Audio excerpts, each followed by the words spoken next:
And we are live. Welcome to my second game of BrigadeCon 2015. Why So Serious? A quick version of the New World of Darkness using Werewolf the Forsaken as its base.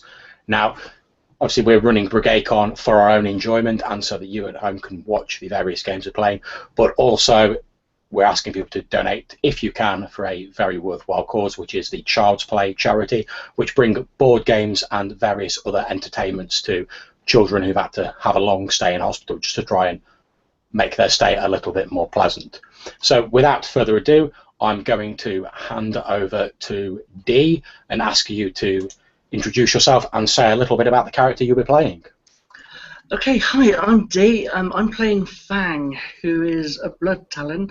And I'm just going to go and kill my phone in a minute. Yeah, Fang was born in Edge Hill. His family lived a normal life, although Fang was always drawn to the wild, expressing his dislike of civilization, though the wild and the destructive behaviour. He worked as a truck driver during his youth. Okay, that's brilliant. Thank you very much, Dee. I'm then going to turn to Thomas and ask you to introduce yourself and say a little bit about your character. Yeah, hello. I'm playing Jazz, which is kind of like a seer or a storyteller. It's Iron Master Kalith character, and Jazz is a young woman who lost her parents in an early age, and she is into graffiti and all that stuff. She is in Edge Hill, grew up there, went from various foster homes to other foster homes, and during her youth she started seeing these images, which made doctors treat her with various drugs, and but it didn't help. Apparently, it wasn't some kind of paranoia; it was something else. So she does. She likes mixing with with ordinary humans, and she needs to be in both the industrial, modern world and the great outdoors, so to speak. And that's Jazz. That's great. Thank you very much, Thomas. And last but by no means least, we come to the alpha of the pack, the chief. If you'd like to say a bit about your character. Govad. He was from a tribe to the north, and he was on the way to the top of that tribe as well, but as part of I'd say a rite of passage, he realized that he was going to be required to kill one of his friends, which he rejected, and he left that pack exiled from it. Came down to this town of Edge Hill, where he met with the local werewolves, and was able to help them out using his connections to the mortals of the town. Eventually, he himself became the alpha of this new pack, so he has a new home now. That's great. Which he intends to protect. Thank you very much. Now, just to give people who are watching a little bit of a background on this game, because I've already passed out the background handouts to the relevant players. Edge Hill is a small American town that's recently experienced something of a boom thanks to new technologies being brought in, larger companies moving into the area. It was once, back in the sort of early colonial days, it was once a small cattle town in the middle of nowhere pretty much, but a fire ravaged the town way back many years ago, and since then it has been rebuilt into a more modern town. They've tried to balance the area with lots of greenery. There are many parks dotted about, but as is often the case in our world, when you try and have lofty goals such as these, there's always little bits of darkness that start to creep through the cracks. Edgehill was once the territory of the Wolf Ridge Pack, led by Andreas, a noted Rahu. However, 3 years before the start of this game, the pack fell in a conflict against the spirit-worshipping Pure, werewolves who did not consider themselves Uratha, but who blamed the Uratha for the death of Father Wolf and the loss of Pangaea, their hunter's paradise. The Wolf Ridge Pack won the conflict with the help of newcomers, 3 of which are before you now, driving them from the area, but the pack as a whole was destroyed. With their dying, gasping breaths, they entrusted this new pack, which Govad led to become the alpha of, to protect this territory and ensure the boundaries between the spirit world and the worlds of the flesh are respected. There is also a 4th member of the pack, Vernada, who is their shaman, their talker to spirit. Unfortunately, the person who's going to be playing that can't be with us for real life reasons, such is often the way with things. However, that character still exists within the game and is still a part of your pack. A fairly silent young lady who speaks a little about her past, but seems to have great insight and ability with the summoning and the speaking to various spiritual entities. So I'm going to drop this start screen so you can all see my ugly mug, and we will begin the game. We start the game with young Jazz standing in front of a wall. It's a brick wall. Now, Jazz, Vernada has been trying to encourage you when you have these weird prophetic dreams that you've often struggled to express. She's been trying to encourage you to express them through your graffiti, through your art. And as you're spraying on this wall one day, you feel this familiar tickling at the back of your mind, and you can feel your eyes trying to roll back in your head, and you recognize one of these strange dreams coming on, but you've never experienced one before while you were awake. It's always been while you were asleep. Also, so I feel this. I try to get the spray can moving along with what I see in my sort of inner image, and follow the dream. Okay. My thoughts are that I usually start doing a tag, something like this, but Okay. now I'm gonna let that evolve into whatever it is that I feel coming from the back of my neck, so to speak. Okay, you start trying to draw or paint your red tag, reaching down for the can and giving it a shake almost without seeing it. And as you do so, this feeling of serenity and calm washes over you, as it always does, and your vision almost fades away as you don't think about it. You try and free write on the wall being your canvas, and you're not aware of how much time has passed. The rest of the pack are off somewhere else. This has always been a little bit of a private thing for you. You don't really like people to see you whilst you're having the dreams, although you're quite happy to discuss them afterwards. You don't know how much time passes. It could be minutes, it could be hours, and you don't really pay any attention to what you're actually painting, being consumed in the moment. However, as you snap back into yourself minutes or perhaps hours later, you look at what you've painted on the wall.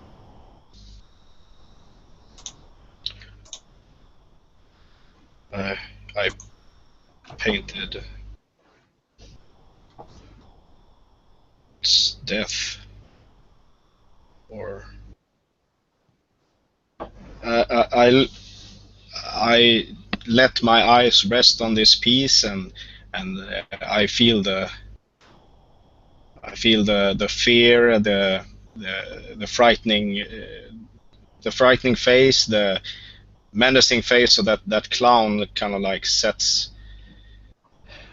Indeed, as you're staring at the face, you could almost swear that you hear the faint sound of laughter somewhere in the distance. I look around to see if others of the pack are somewhere nearby. You know the pack are some distance off. They're certainly, you could reach them within a couple of minutes, but they've allowed you the time to go and express yourself, knowing that you don't like to have people watching while you're doing it. And as you look around for them, you hear this fade off into the distance and die away. Perhaps it was simply a remnant from your dream, who knows? Yeah, clearly affected by this. My eyes water. Some of the makeup is, run up around the eyes, kind of like. See if I got this picture good. Okay, well, whilst you're bringing that picture up, I'm going to jump over to Govad. Now, Govad, you've got your finger on the pulse of the mortal goings-on in your territory. You would know that recently there's been an absolute uproar in this smallish town. At least half a dozen people have been found dead under mysterious circumstances in the southern part of the town.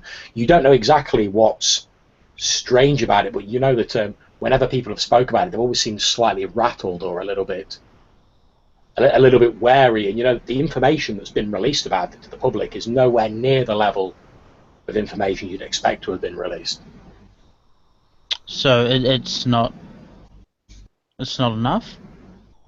The police seem to be holding back an awful lot, as though they're deliberately, normally things like this would be plastered all over the press. But aside from the fact that these half a dozen people have been found dead, that's literally all it tells you. There's no details, there's no names, there's no describing the bodies or the potential methods of death. So I'm sitting there, like cross-legged on the ground, and I'm thinking, deaths. And it's not the fact that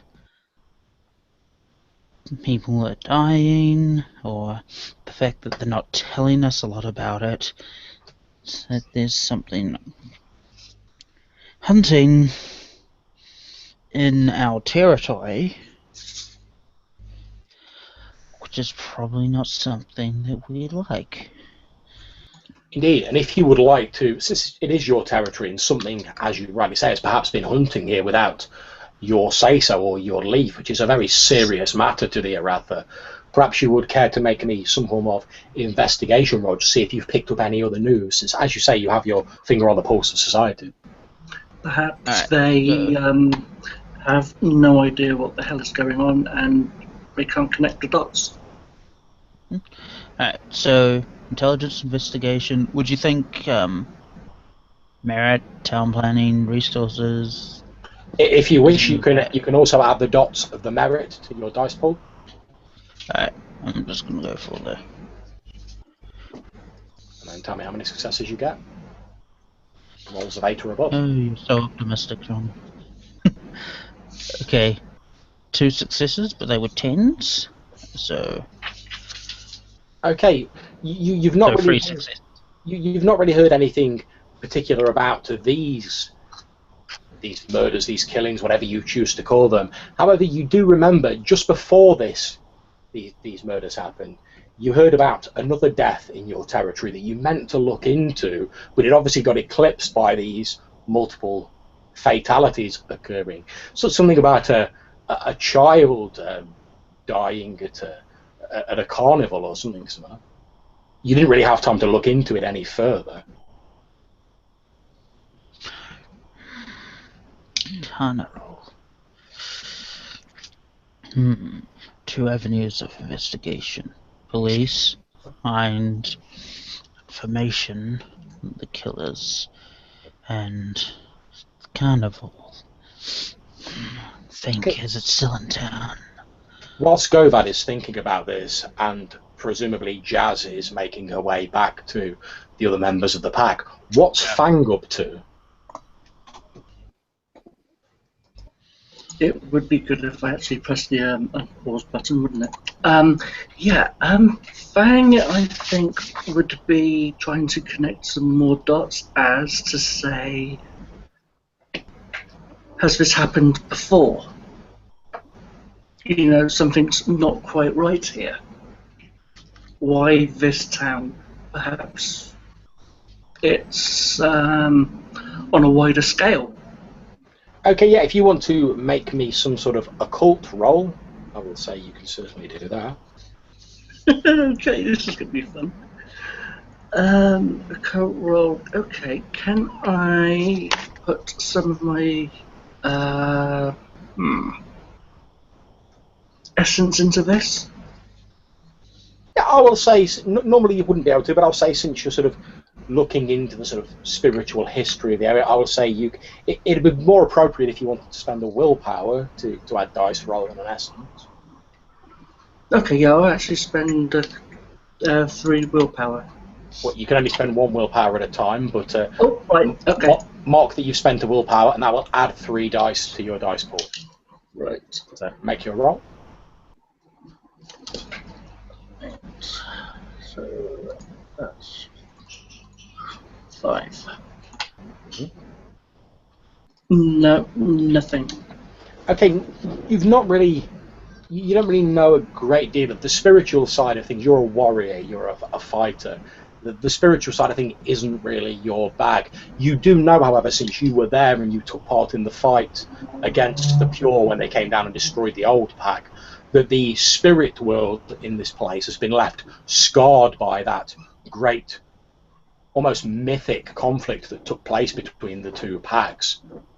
And needs to be somehow reconciled and brought back into unity. That's very true. Okay, Jazz, you've got back to your 2 pack mates. Fang's sat in a corner sort of pondering something, and Govad's sat down cross-legged, probably a couple of newspapers within easy reach. So I walk up to Govad and I look at him and with an intense glare, and I say, on your long journey from snow and hardship, Govad, we have found the responsibility, finally. Now, I think I've had a vision, a communication from the spirit world, where I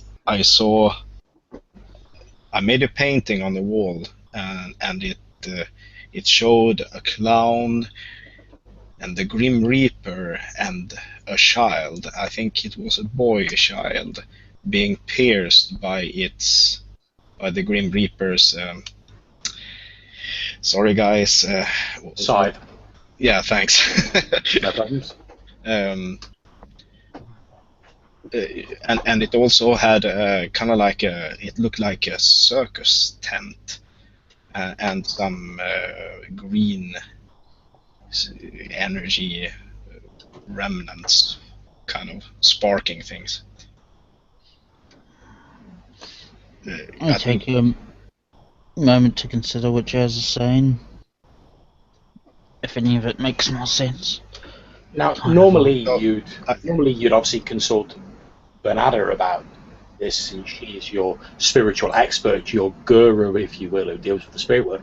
But now you come to think of it, you've not actually seen her about much recently. In fact, you've not seen her at all in the last couple of days. I was around, we could just ask her, and it looks like she is not going to grace us with her appearance.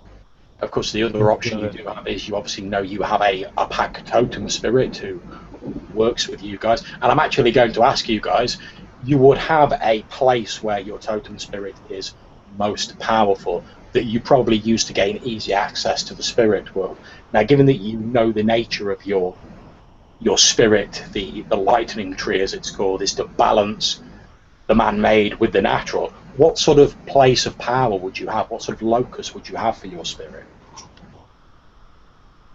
When you said tree, man-made and natural, I immediately, in balance, immediately imagined a park that's made out of like a children's playground, but everything's made out of like large trees that have been carved out. Yeah, maybe something like those Japanese parks also, with the small trees, and some of the playground is made up from small houses and stuff like that. Bonsai trees. Yeah. So it's a sort of a garden of contemplation that, whilst natural, obviously has been pruned and tweaked to create this serene place of contemplation. And in fact, I'll say that's probably where you guys are now. So as I say, you do know that if you enter the spirit world here, you would most likely run into your totem spirit, the lightning tree.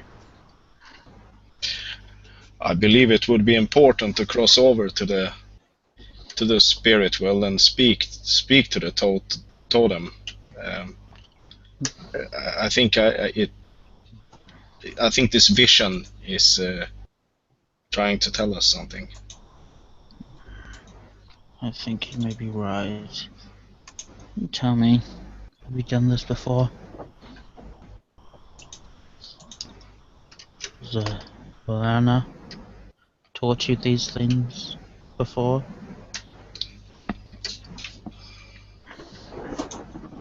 I would say you've probably had some sort of tutelage of Bernarda Jazz, since next to her you are the most in touch with the spirit world, and you notice that Bernarda was very encouraging of your gift, trying to persuade you to see it as a gift rather than a burden. Yeah, and Chandra or Kandra, the mentor I had, maybe also could have taught me something about that. So I believe that I can try. I'm not as good as our shaman, but well, you know, I Calm yourself. Let's just into the spirit world. It shouldn't be too hard.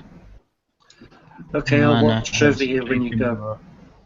Okay, now you would know, Fang, that they don't leave their bodies here, that you literally physically enter the spirit world. Most creatures can't do this. Human shaman who've got some sort of inkling have to like astrally project themselves into the spirit world, whereas you as Uratha, you are creatures that are as much of spirit as you are of flesh. You are the two forces combined in balance, so you can actually bodily enter the spirit world at a place where the barrier is not terribly strong, like this place. Yeah. So I walk down to. There's a small pond here. I'm picturing, and not far from the beach, something like that. There is a small island with this kind of like bigger version of a bonsai. Mm-hmm. And I just kneel down, pull my hair out of from my eyes, and taste the water as the beginning of the kind of like ritual or spirit walk. Okay, not a problem. Which of you are going into the spirit world? Fang, you mentioned perhaps you were staying behind. Is that still the case?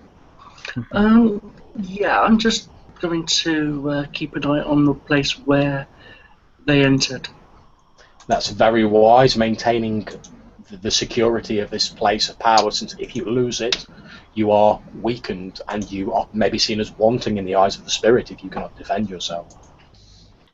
So you keep watch, Fang. So when Jazz completes her ritual, and I imagine she kind of stands up, and after kneeling down next to the pond, Govada's like already there behind her.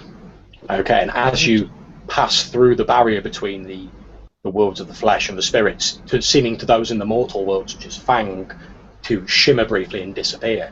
You know, in places where the barrier is strongest, it feels like you're pushing against something and forcing your way through. However, in this place of power where the natural world and the world of man is very closely knit, it's literally like passing through a cleansing waterfall, a warm waterfall, and you find yourself stood in the slightly grey lit version of the park. In the park, it looks even more as though the furniture, the pond, etc., are entirely grown out of trees, as though the whole place had grown from one great sapling. And in the centre of it all, floating on this island, you see a human head that appears to be made out of metal, with a natural green light glowing from it, vines and leaves hanging down from the back of it along with cables. And you recognise the floating, bobbing figure of your totem, the lightning tree. It bobs up and down to welcome you to the spirit world. I kneel. Mhm. Or I know. lower my head.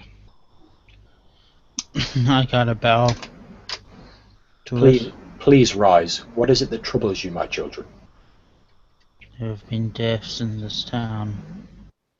I know, I have felt them. The balance is greatly disturbed. I fear it is another type of creature encroaching on our territory. I fear that this will only escalate. I'm worried for the clan. I And seek your wisdom and counsel in the matter. you are right to be worried, Govad, Alpha of the Pack. I sense a great darkness intruding on the balance, throwing it out of its normal cycle. I sense it encroaching on the city from the southern regions. What it is, I have not yet foreseen, since my power is limited in places where the balance is askew. What would you ask of me? Do you know where in the town this thing is located? That causes the imbalance? It is slightly beyond the southeastern boundary of the town. I believe it is in the wooded area shortly beyond the town boundary. I can sense it due to my symbiosis with the natural energy flowing through this place. But the more out of balance it becomes, the more limited my vision is. Can you tell me the nature of how these bodies were killed?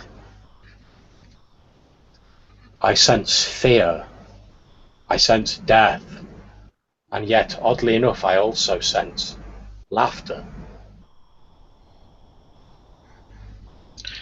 The image that I sprayed on the wall comes back into my mind, and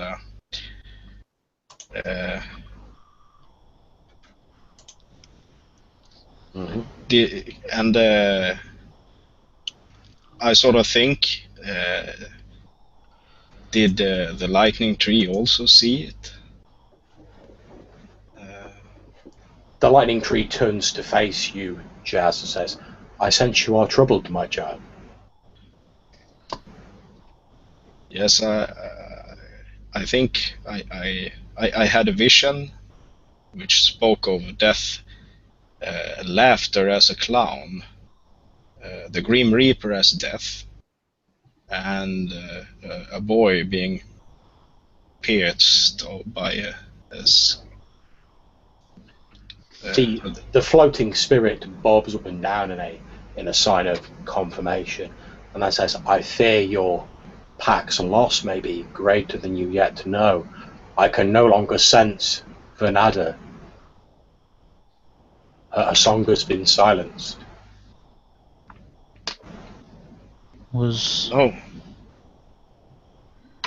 That is most saddening. It can't be. It is also saddening to me. I've come to regard all of you as my children, for do I not make you as swift as the wind so that you may balance this place in which I dwell? The loss of any of you would pain me greatly, and I feel the loss of Bernada. I can no longer hear her thoughts.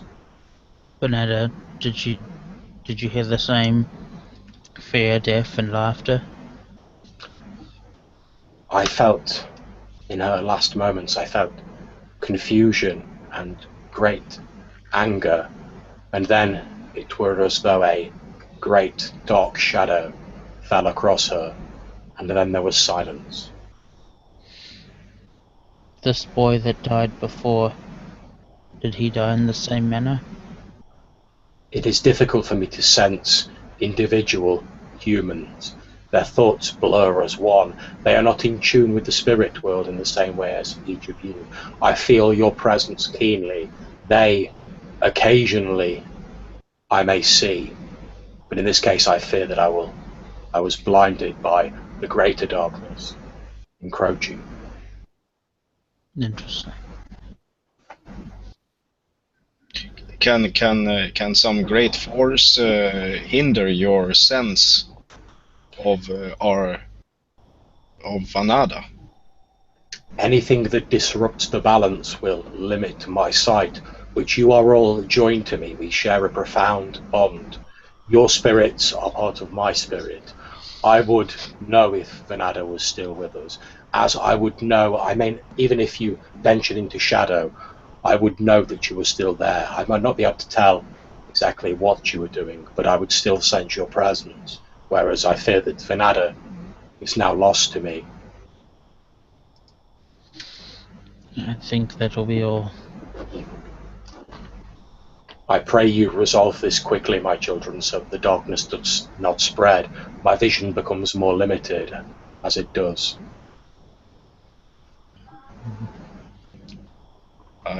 I move closer to the Alpha, stand kind of like almost behind him, looking around his shoulder or something like that. You know how to leave the spirit world, Jazz? It's simple, just as you came in. And I assume the two of you leave the spirit world. Yes. Okay, Fang, you've been sat there for what seems like a little more than a few minutes, since time tends to run a little differently in the spirit world. You notice as, again, these two sort of shimmering points of light appear, and there's what sounds as like running water gently, and the shimmering resolves itself into the form of your two pack mates, both of them looking quite troubled. What's up, boss? I sort of feel a weakness in my knees, and I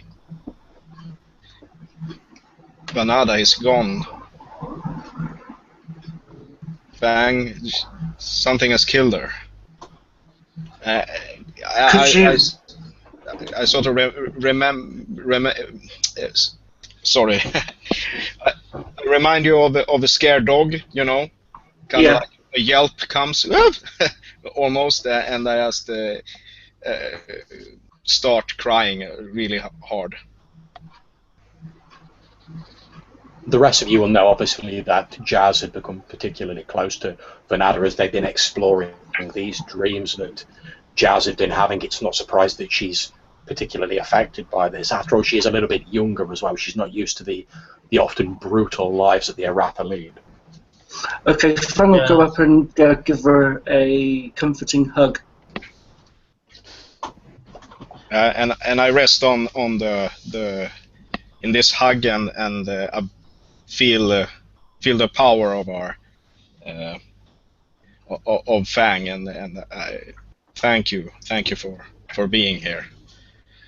No thanks is ever needed, and none will be asked for. This isn't the time for grieving. You need to put that aside for now. The grieving will come later. But we can always do Yes. both at the same time. So I stand up. So she said, the lightning tree said that Vanada was gone, and that something was not right in the southeast of town, but also that she couldn't sense what the humans were experiencing. So if I could contact some of the kids on the streets, talk to them, and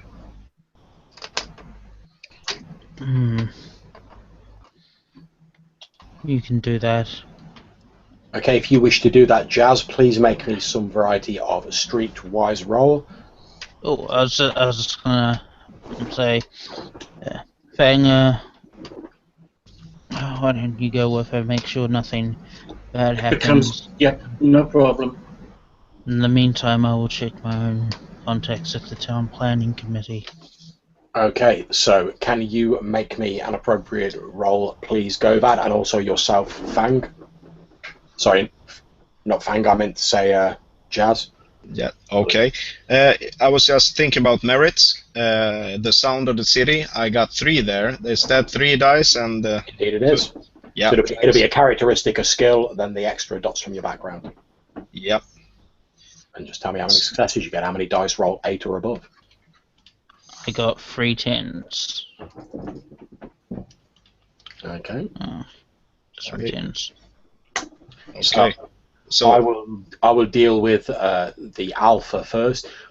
You're getting in touch presumably with your city planning contacts.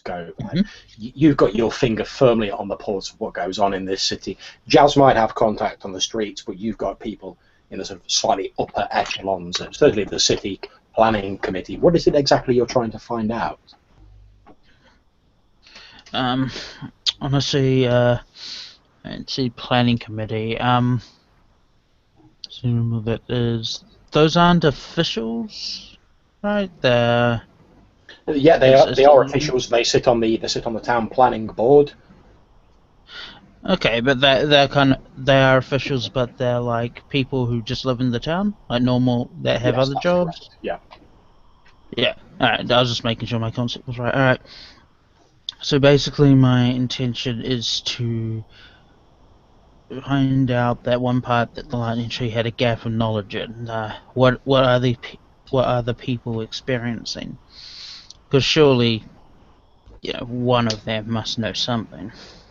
Okay, you get in touch with one of your contacts from so I'm assuming none of you carry mobiles, from a public telephone. You get in touch with one of your contacts, a woman by the name of Darlene Pierce, who sits on the town planning board. As you ring her up, she says, it's always a pleasure to hear from you, Mr. G, but I'm up to my eyeballs in paperwork at the minute. What with everyone fretting over these murders, and now I've got an illegal carnival on my hands that didn't get planning permission. I'm never going to get through all of this paperwork. What is he you need me to do, Mr. G? I want you to tell me more about these murders, if you can. He says, look, I probably shouldn't really be telling you this, but the reason they're trying to keep all of this out of the papers is, well, it's what the bodies look like when they found them, Mr. G. I've seen some pictures of it. Get me nightmares. Each of them, when they found them, for a start, they don't know exactly how they died. I've heard them try and say it was heart attacks or strokes or something like that, but I don't put any stock by it. But each of them, when they found them, they had this big, if you'll forgive my French, this big shit-eating grin spread across their face. All of them, they had this massive smile on their face, frozen on their face. Ugh! You hear a shudder at the other end of the phone. An unknown cause of death? Well, the coroner's put it down as a heart attack brought on by shock or something along those lines. I've not really been able to see the medical paperwork. That's a bit out of my remit. But you asked me, when was the last time you heard of anyone with a heart attack dying with a smile on their face? They died of fright. Well, thank you. I know I nearly did when I saw the pictures. Whew. Thank you. I'll do you a favor and you let me handle this illegal carnival. Well, yeah, sorry, I've got to go. She stops talking and you just hang up the phone. Okay, meanwhile, I'm going to jump back over to Jazz. How many successes did you roll, Jazz? Yeah, I haven't rolled, so I'm rolling now. And I think that's 110. Okay, that's fine. You don't manage to run into a great deal of the street kids that you're in contact with. Eventually, you do come across a particularly surly-looking young street kid. He's a bit of a ruffian, always getting into trouble. He's a young lad, no more than 12 years of age, by the name of Eric. Hello, Eric. What are you up to this time? He's got the most miserable-looking face you've ever seen him wearing, and he goes, well, not much now. So, what's going on? He goes, what? Haven't you heard? He goes, well, I suppose you wouldn't. What were you getting a bit older and all that? But yeah, we had this circus pole up into town, and all of us kids were heading down there. And well, they say, unfortunately, my parents wouldn't let me go. You know how it is. They never let me do anything. But well, they say a young lad died there, and well, they're all packing up and getting ready to move on, and the whole thing's been shut down. So I'm never going to get a chance to see it. And he reaches inside his jacket and he takes out a crumpled piece of paper and hands it over to you.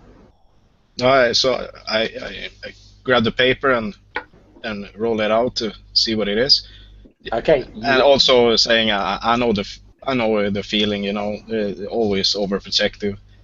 You open it up and there's a jolly clown face, nothing sinister like the one that you drew, but a fairly jolly clown face crudely drawn on the centre of this flyer, as it reveals itself to be. And across the top, written in badly printed writing, it says, Bobo's Circus of the Fantastic, Admit 1. Okay, so and this is where was this tent? Is it down by southeast Edge Hill or what? Yeah, that's right. It's just out the back of Blackwood Fields. Okay. Yeah, it's a shame you didn't get to see Bobo. Well, clowns give me the creeps, to be perfectly honest. But I heard they had some other good stuff there. But and he sort of kicks a few stones with his foot and says, "Well, just my luck, innit? I'm never going to get to see it now." Yeah, well, at least we should tag something, right? You see, he brightens up a little bit when you say that. And he's like, well, I shouldn't really, you know. I've had a couple of warnings from the local cops, but, wow, I've got nothing better to do. I look around to see if this is a good time and if there's a nice spot somewhere. Yeah, and I hand him the spray can and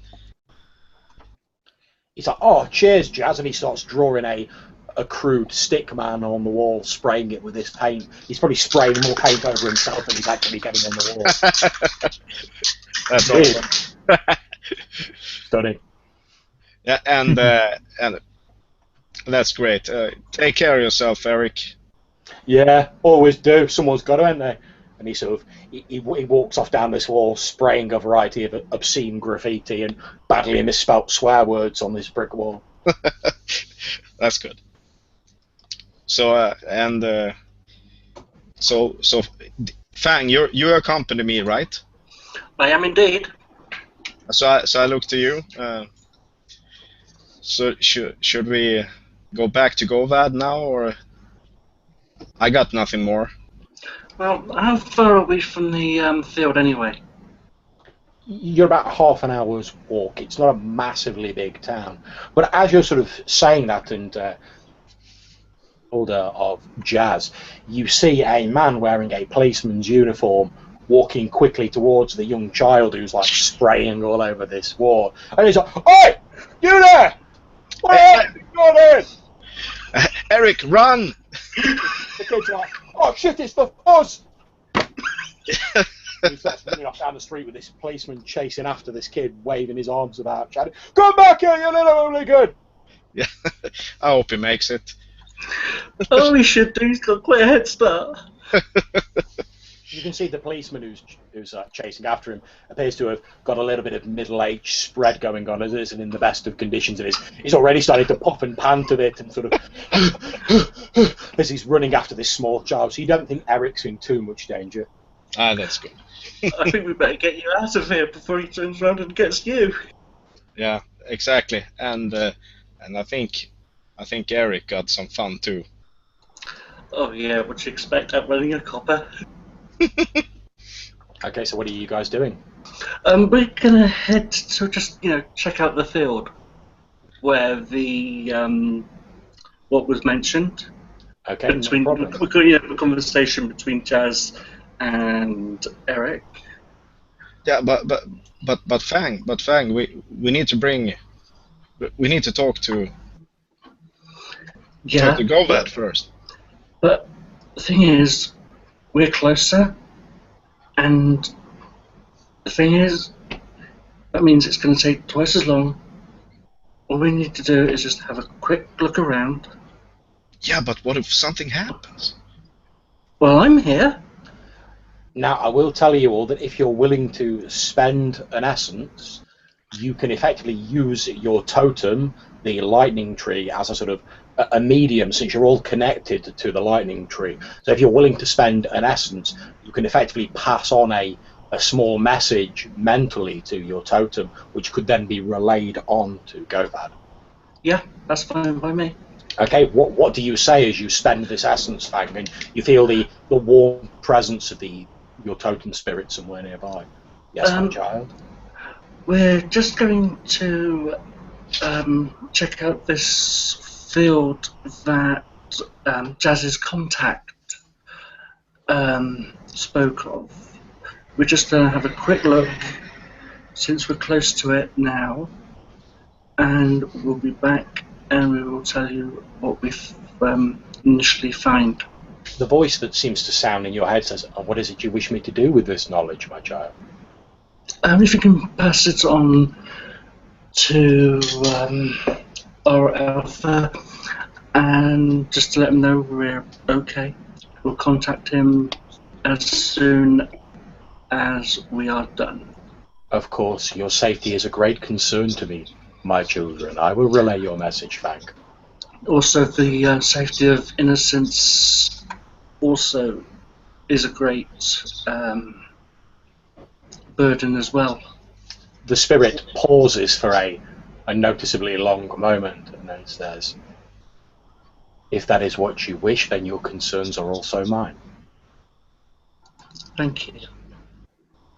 And the two of you start heading towards the Blackwood Fields, which I've marked on the map. You should be able to see if you click on my screen with the tiny tent down in the bottom right. The green area around it is Blackwood Fields. It's a wooded area with a large field in the centre of it. So, as I'm heading back to that park and I hear this message, what field? Indeed, the voice of the spirit says, I believe they are heading. Contact? Where? They are heading towards what the humans would call Blackwood Fields. It is a place that has a long history with this town. Alright. Then I must hurry if I'm to catch up with them. If they are moving at their normal speed, then perhaps you should use some of the gifts that I have given you to catch them up. I would hate for whatever happened to Vernada to happen to all of you. I would not wish to see the rest of you fall into shadow. I wolf out into wolf form and run around the perimeter of the town. Okay, wolf form does indeed bump your speed up. Now, if the rest of you are moving in your normal sort of human forms, you will be able to catch them. Go back. So are the two of you, Fang and Jazz, moving in your human forms? Yes. Yeah. Okay, no problems. Just as you're reaching the southeastern border of the town, and you see this small, slightly old, decrepit sign saying you are now leaving the town of Edge Hill. You see beyond it this wooded area that you know surrounds this large expanse of fields. And as you're heading towards it, from out of a side alleyway, what looks at first to be a dog and then reveals itself to be a wolf that you obviously recognise as Govad in his Urhan form, pads softly and silently out of the side streets. Yeah, so I look at him. I mean, stand waiting for a while, and also, so where, John? Do we? Is this? We left the town, and this the spirit lightning tree. It spoke about something. You know, it couldn't feel stuff out here. Are we affected by this somehow? Can we feel something? It's a little odd, but you do indeed feel a strange sense of disconnection. You know how occasionally when you've thought of something and it slips your mind, like when you have a dream and you wake up thinking, I must remember that, and something distracts you, and later on you've got that itch at the back of your mind thinking, oh, what was it? I just can't quite put my finger on it. You feel as though you've forgotten something, and you recognise from having been outside the town before that what you're feeling is a slight sense of disconnection from your totem spirit. It's still there, but it feels distant. Like where did you put your coffee in you search the house and you can't find it. Exactly. Or when you put your keys down somewhere, you're like, I know I put it just there, but why is it no longer there? It feels like that.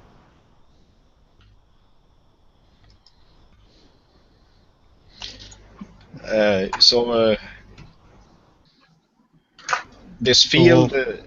Yeah. Oh, sorry. No, Go go ahead. Go ahead. No. Yeah, because. Yeah. So I look around over the field. Is it afternoon or what? It's early evening. It's just starting to get a little bit darker, but you can still see quite clearly. You've got another hour or so before it starts getting really dark, but that wouldn't be a problem to you guys with your increased senses, your sense of smell, etc. You don't suffer as much from a lack of vision as the humans do. But since you're looking around, Jazz, can you make me a perception roll? Will do.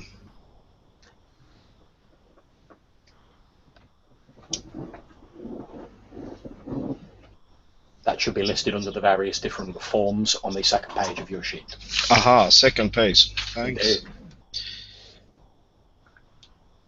Yeah. And that's straight up, rolling that.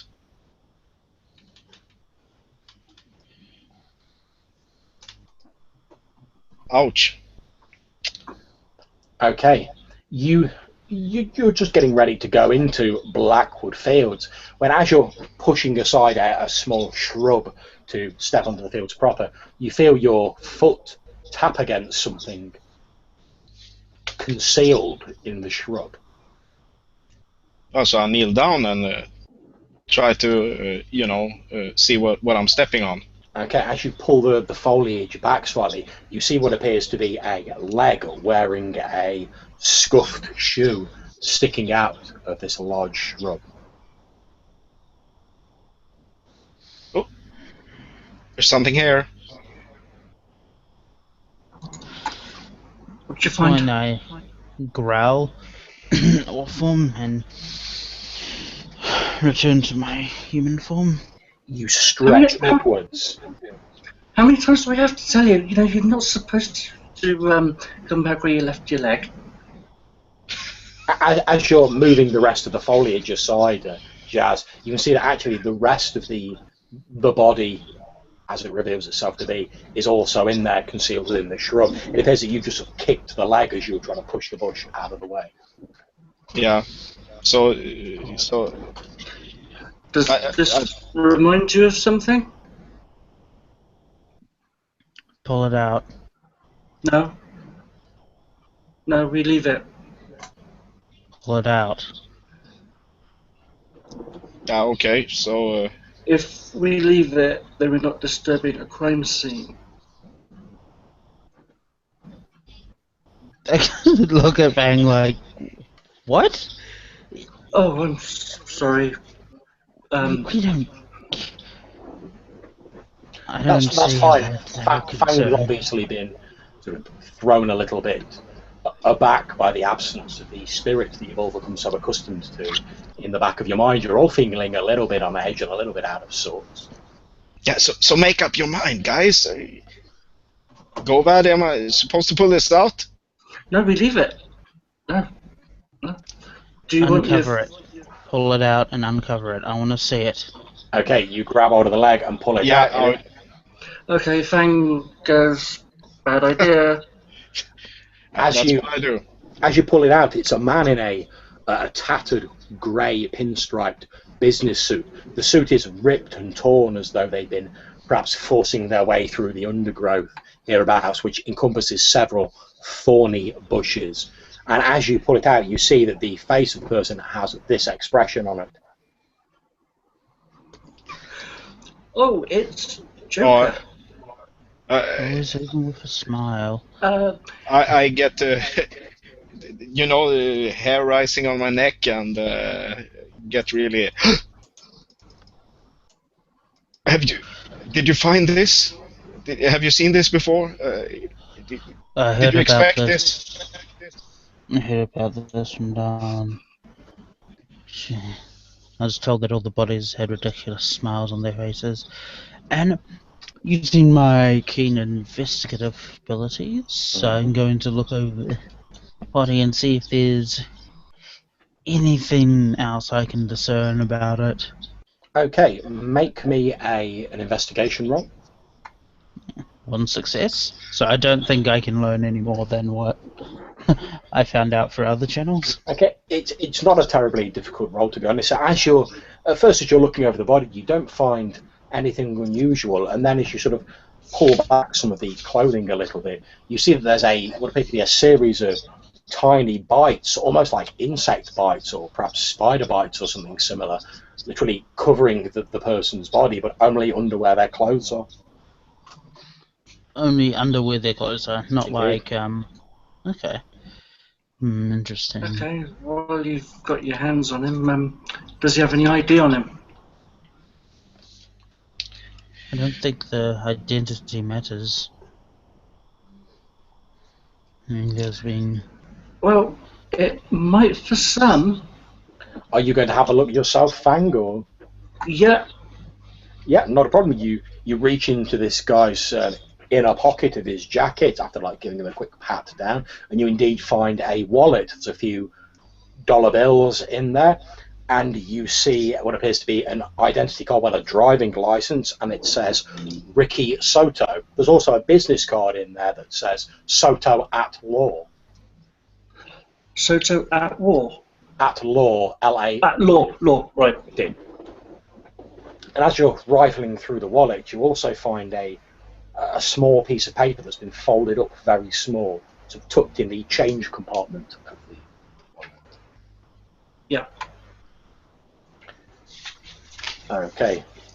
Not a problem. Since we're putting prints on this, and we're now probably going to know suspects number one.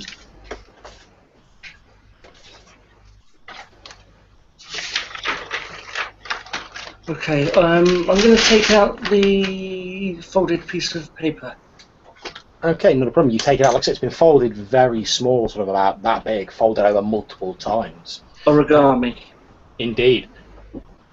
You suspect it's been folded up quite so small so it could fit inside the small zipped change compartment of the wallet. And as you carefully unfold it, you see that it appears to be some sort of a receipt or something similar. And it says, Sophia Brady, 1 session, 4 hours, and has a price listed at the bottom of it. Okay, and the price is? The price is a fairly large number. I mean, we're talking like a couple of $100.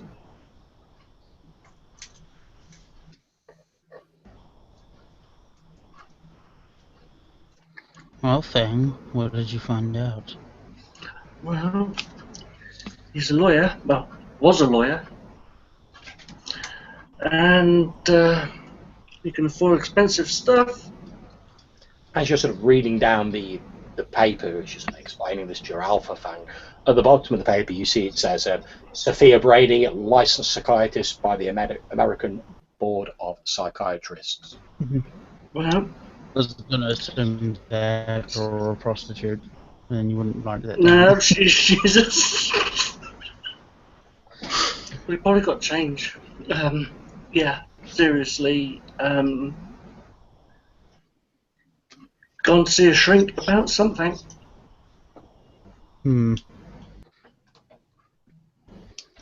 Question is what, but if that clown was in their head, who wouldn't? Okay. This guy No, hit up. I say we just write down what we got and we put it back. Since we cannot officially ask medical wise what this person was seeing the shrink for, the only logical thing is to give a call to the police. What? Yeah, I Unless guess. you got contacts in the police. I think you misunderstand what's going on here. The police are out of their depth. Their fighting is not immortal. This is something only we can deal with. And I don't care about disturbing a crime scene. Or if a correct procedure is. Can I, while they're discussing, is it possible for me to approach the victim and check these small wounds that you described? If I can find the source of them, or something like that. It's certainly possible to have a look at it. You would need some form of medical roll to find out more details about it, which, if you want to make that roll. Yeah, I got that. So here it goes. Not so many dice, but I'll try. You could always spend a willpower to add 3 dice if you wish. Yeah, okay. So how many willpower do we start with? It should be listed on your character sheet, I believe. It's blank, unfortunately, that willpower thingy. Okay, no problems. Let me just have a quick check. I do apologise if I've missed that. Oh, it is your resolve plus your composure. Yeah, so I got 4 then. Mm-hmm. So I'll spend 1 of those. Okay, add 3 dice to your pool and roll out those dice. Yay! I got 3 successes. Okay. I should have become a doctor. You remember seeing this before. They look for all the world like spider bites of some kind, but it's unusual that they'd be underneath the clothes. Normally, insects, spiders, fleas, ticks, etc., they bite exposed parts of the body. Then there is nothing I can see on the inside of the jacket or something like that, or the shirt. Not that you can see, but you know, even with this large number of bites covering the body, there's no way that spider bites like this could have caused the death of somebody. At the most, the person would have been itchy for a few days. Okay, so that was not the cause of death. These marks are definitely from a spider. Just so you guys know. So, Okay, can I shift into wolf form and see if I can get the victim's scent? Yeah, you do not need to make a roll for that. Once you're in wolf form, the scent of this person, this sort of sickly sweet scent with the slight scent of rot that's just started to build in his lower intestines, floods into your Urhan nostrils, and below that you smell a cold, sort of stale smell that you recognise as the smell of fear sweat when someone's terrified. It would appear that shortly before his death, this person was almost terrified out of their wits. So and I go next to Fang and pat him a little bit on the head and say, "Now, can you track him where he's been?" Is tracking really tracking Fang should not be necessary. gives an intelligent nod. Mm-hmm. Okay, I'm going to see if I can pick up the scent. Yeah, that is not a problem. Again, you do not need to make a roll with that. Uratha are built to track and hunt. It is what you do. You hunt down threats to the two worlds. And you can smell the trail leads back through the trees. It doesn't seem to be heading into the centre of the field, towards where you expect this carnival is located, but it appears to be moving through the trees, almost running parallel to it. So heading through the wooded area, deeper into the trees that lie behind Blackwood Fields. Okay, what I'm going to do is I'm going to keep to a slow pace so the others can keep up. Since I want to reinforce this part of our saga, I transform into my own wolf form. And start singing! At least I growl and let them know that the pack is coming to end this. You let out a low rumbling, tuneful howl that drifts across the trees, and after a few moments, from somewhere deep within the woodlands, you hear.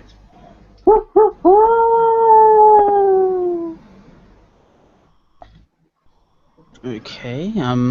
As I look around.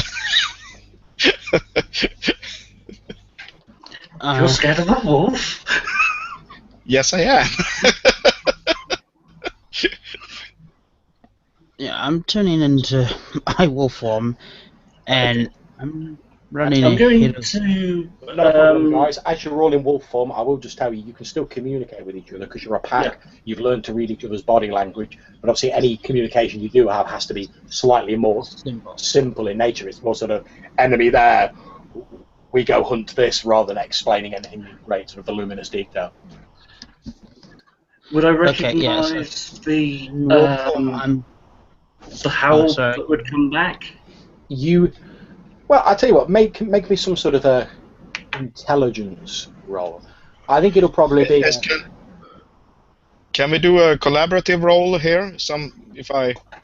Indeed, what I will do is it's just an intelligence roll. I will say if you all want to pull your intelligence together and then choose one of you to make the roll with the combined pull, that is how we will do it. Right. Yeah, wouldn't we all be thinking about that howl? Right, I've got 2 intelligence. I've got 3. Yeah. What have you got, Jazz? Jazz, make the roll. Was idea. No, actually, I think you should. Well, I can roll it, of course. I got 1 die. Okay, take it away, Jazz. The alpha is deferring to you.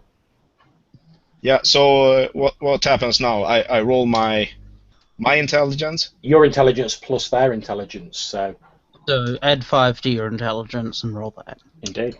Thank you. Rolling. 2 successes. Yes.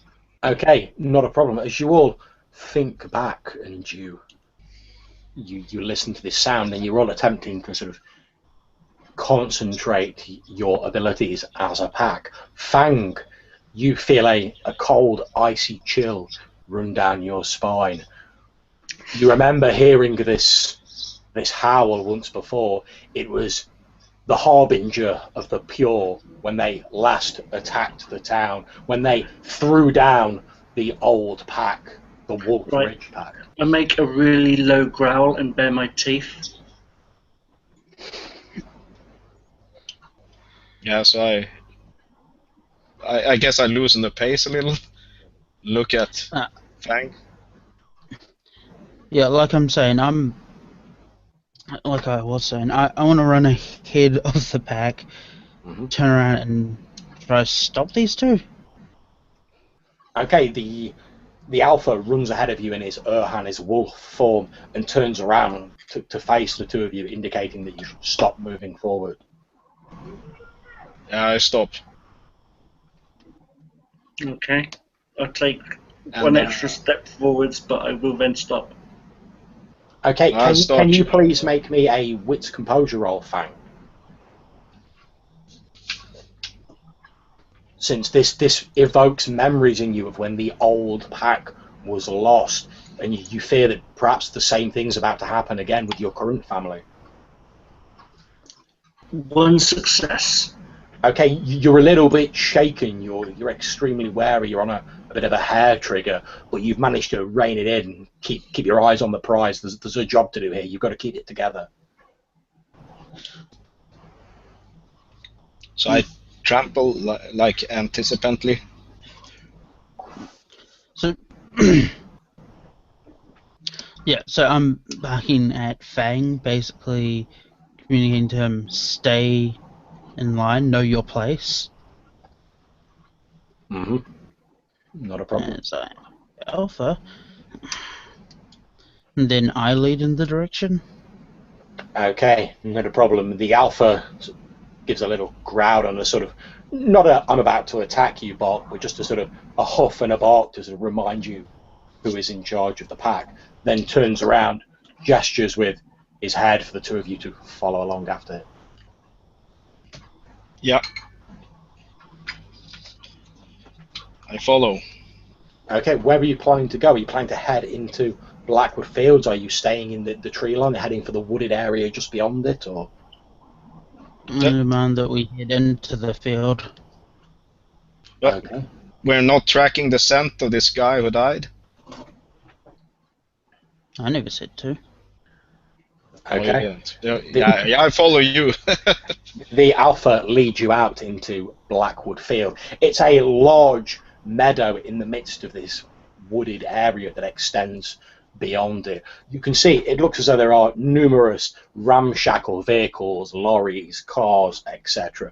It looks as though there was once a big top, a large circus tent in the area. You can see numerous people moving about, taking down this tent, packing stuff onto the back of vehicles. It looks as though they're about to move on. There's a slightly bedraggled looking gentleman wearing a threadbare red jacket. He has a sad looking face and what looks as though the remains of clown makeup on his face, although he's tried to clear it off a little bit. And he's like, yeah, just put that on the back of the lorry there. Yeah, look, I know it's no good complaining to me. After what happened, they want us to move on. I don't want any trouble. Let's just move on. There's always the next town. There's always the next place. Let's just get our shit, get out of here. Let's say no more about it. Don't you give me that look. And he points at someone. And he carries on in a similar vein, ordering people about. The name on the truck? The name of the truck is Bobo's Circus of the Fantastic. I begin sniffing around, snarling, trying to find the scent of anything disgusting, anything non-human nature. Okay, as you snuffle around, sticking to the outskirts of the field at the moment so you don't alert them to your presence, you do indeed smell a familiar scent. It's definitely the scent of some other werewolves that have been in the area. Not in the last few hours, but certainly in the last day or two. Any familiar scents? Scent is wrong. There's not any familiar sense in terms of specific individuals, but there's definitely a sort of strange, acrid, almost burnt sort of after smell to the scent. Like brimstone. Not so much like brimstone, more as someone had like burnt a piece of paper. Yeah. But you would know from your experiences with the fire touch to the Pure who attacked the town when they threw down the old pack, that they tend to be marked by their own totem, their tribal totem, with this love of flames and this acrid smell that lingers long after they have departed. Okay, I'll send that, what I've learnt, to the Alpha. Okay, you can still speak, I suppose bark, a rough approximation of the I'll do it Uratha's own tongue. As low as I can without alerting the other people in the field. Okay, you basically convey the enemy, werewolves, and fire, leaving you in little doubt as to what that means, Govad. A bunch of enemy werewolves were burnt here. That would be a shaggy dog. Sorry, that would be a Scooby, wouldn't it? Okay, what's the plan? I briefly take a look around, knowing full well that on instinct I would be able to recognize any werewolves. Okay, are you trying to particularly remain hidden from the people who are moving around in the fields, or? Not too much, because I can just scamper into the woods and change back into human form. Okay, make me a wit stealth roll just to see if they spot you. Okay. So during all this, I stay kind of low to avoid attention. Yeah, I'm staying low as well, just to keep my profile. That's fine. Stealth. Okay, not so good. Yeah, 555. Nah. Okay, as you're snuffling around, one of the guy, he looks like he might have been a circus strongman. He's wearing the sort of leotard bottoms and the revealing vest showing rippling muscles. He's carrying a large crate on his shoulder and smoking a cigarette. Oh boy. Indeed.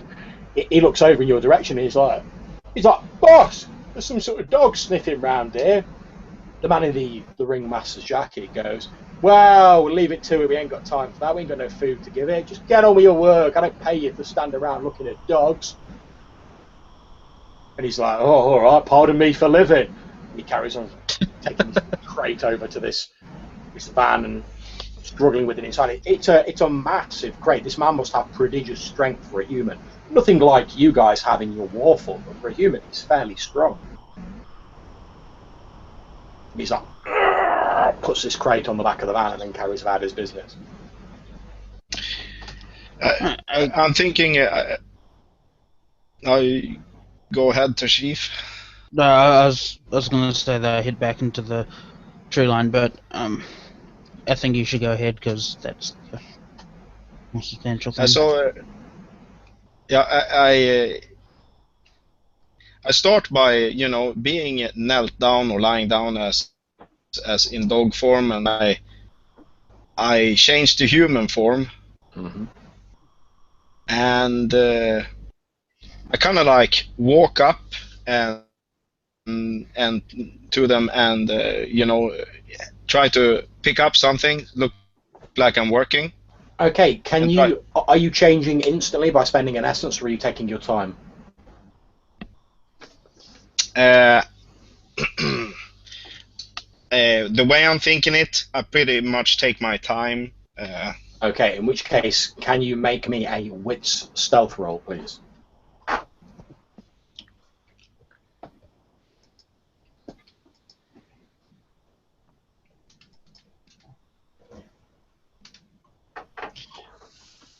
That's a wash.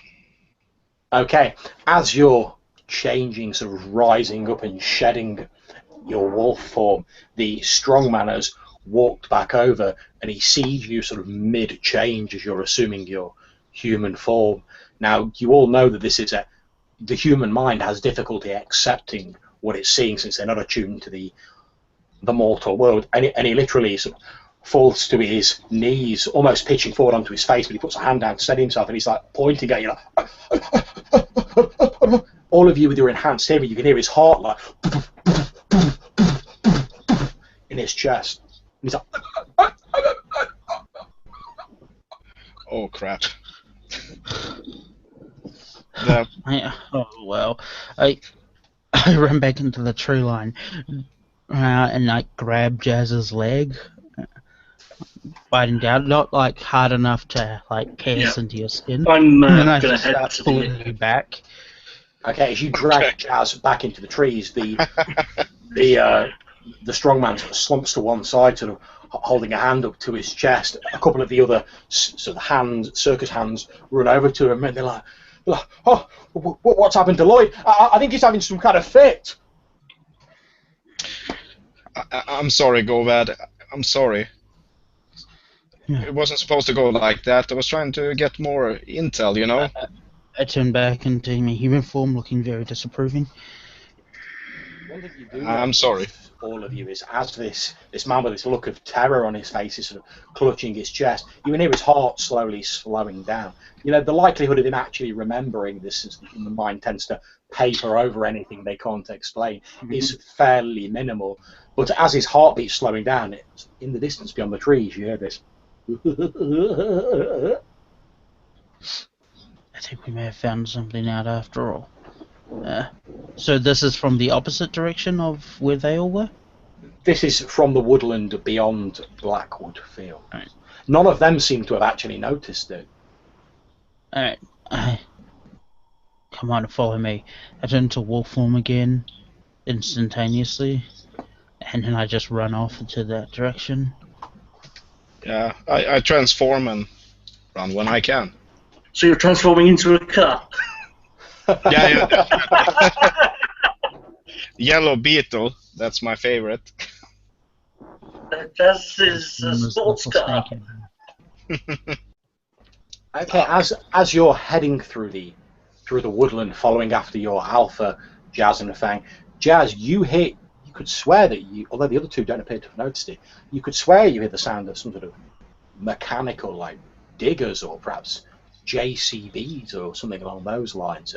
Heavy sort of earth-moving equipment, caterpillar tracks rumbling across the plains, across this woodland. You hear the sound of like branches and trees snapping in the distance, and you feel a sort of icy chill run through your chest. Is someone planning to level this beautiful natural area and make it into more housing? After all, that's pretty much what humans do when they outgrow their means to live in a place. They just bulldoze whatever the hell they want out of the way, and they build more town. So I give a yelp and I bolt that way. You know, off to the side. You said try to check it out. It seems to be in the direction that you're heading towards. The Alpha and Fang don't appear to have noticed it. Can you make me a wits composure roll, please?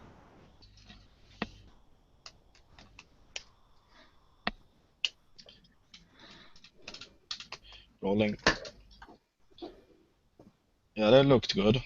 Okay, not a problem. You know that the strange noises in this area, the laughter you've heard, the strange events that have occurred, perhaps this is something to trick you, or it's some spiritual resonance. You can clearly see that there aren't massive bulldozers ploughing down the trees. You take a deep breath and you feel the icy chill recede a little. Yeah, and then I give a battle cry. Because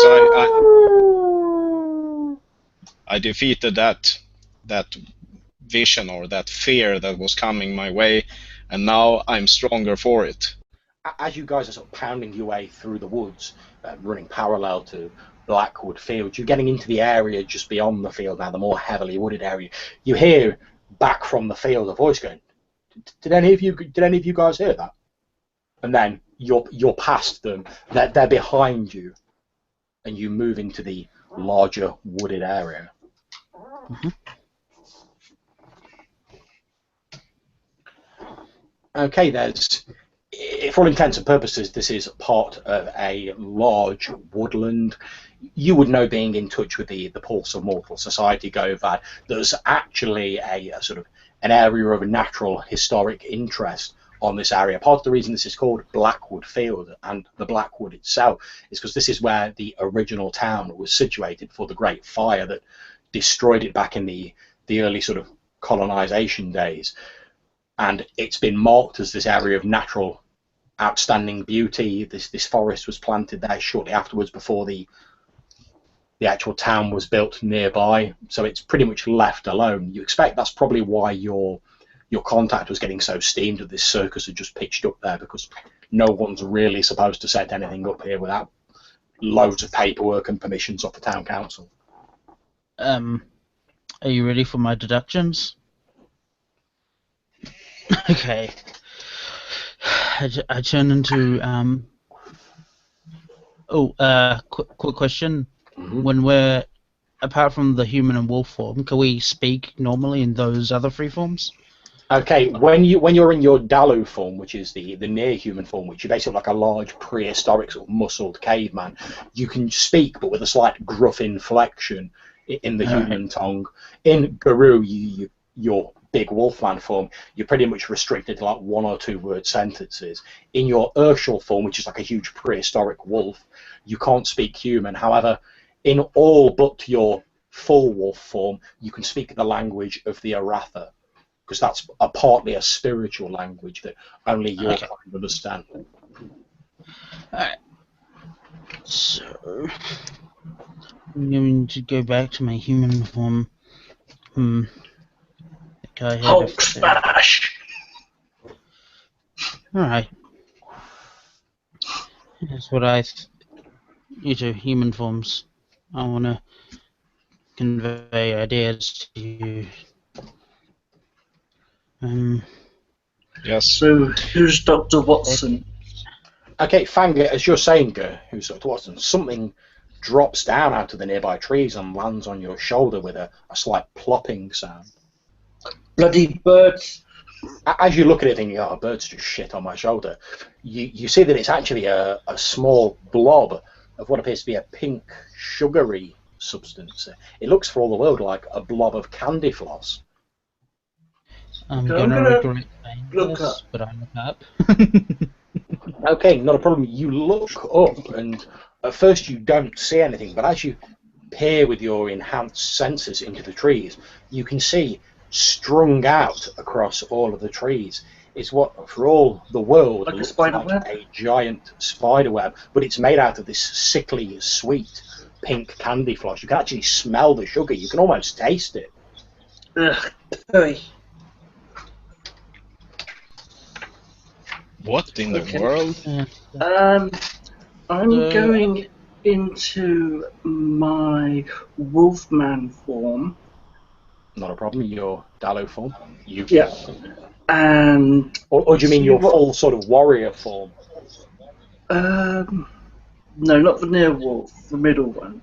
Ah, the Guru, that is the wolfman, Yes. that is the warrior form. You turn into the werewolf out of legend, the bipedal, huge, hulking, wolf-headed nightmare that mankind only remembers in those dark Horror movies. Indeed. Horror movies are a pale reflection of the majesty of the Uratha. I'm just using my senses, my smell, to see if there's any other senses that I can pick up. You're not really picking up any other smells, but your fur does seem to stand on end a little. There's definitely something not right about this area you're in.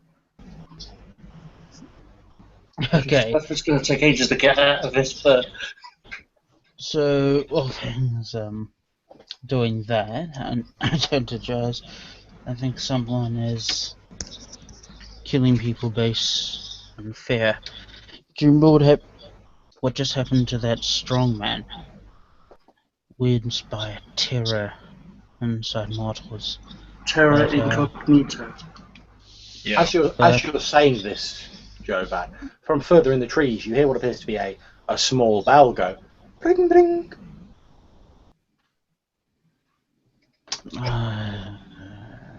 And you watch it with sort of astonishment as a tiny little man, no more than about 3 foot tall, riding on a small red tricycle, his face painted up like a clown, with a large flower sticking out from behind his ear, comes cycling on this little tricycle out from the woods. Fang, does that smell like human? Can I smell anything other than human? From the scent you're getting from it, it's definitely a spirit of some kind, although what it's doing here in the real world. John, do I notice something unusual about him, like I did on that cop once in my, when I turned the first time? Okay, you know it's unusual, obviously, for a spirit to be here in the mortal world. If you wish to make me an occult roll, you can perhaps know some more. Okay, I'm going to go into my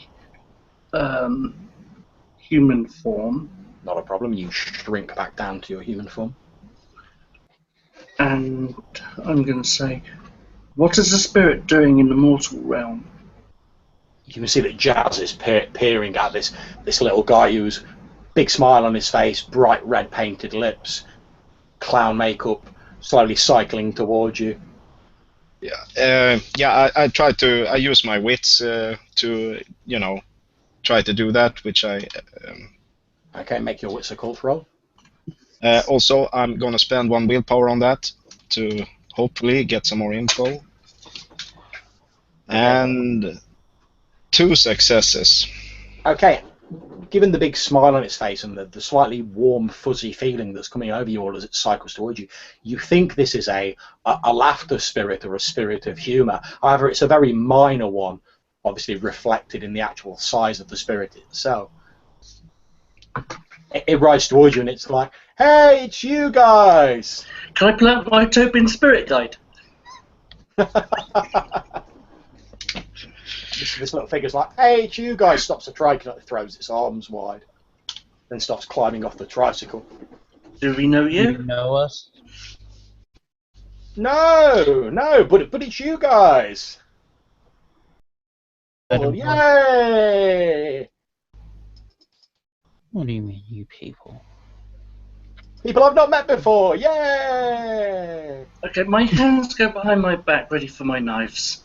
It walks over towards you, Jazz, since you're the one who's been peering at it intently, pulls this flower out from behind its ear and goes, would you like a sniff of my flower? Don't. Go on. Come on, Jazz, Don't. don't fall for Well, of course, I'm tempted to, I guess, but I'm pretty scared also. Can I stand between them? Yeah. So, You step in between them and it's like, oh, do you want to smell of my flower? No, thank you. Oh. Wait, Oh, no, stop, everyone. Okay. Spirit, Back. can you please explain your intentions here? Well, I was just leaving. I'm just on my way out, and then I saw you guys, and I thought you look like a fun group of people, so I come over and say hello. It's very sociable of you. By Have the way, you? do you know what's happened to the trees and everything? Everything looks a bit grey and a bit dull around here. One minute I was just cycling away through the nice greenery, making my way out, and then everything's gone all grey and sort of dull and a little bit sad.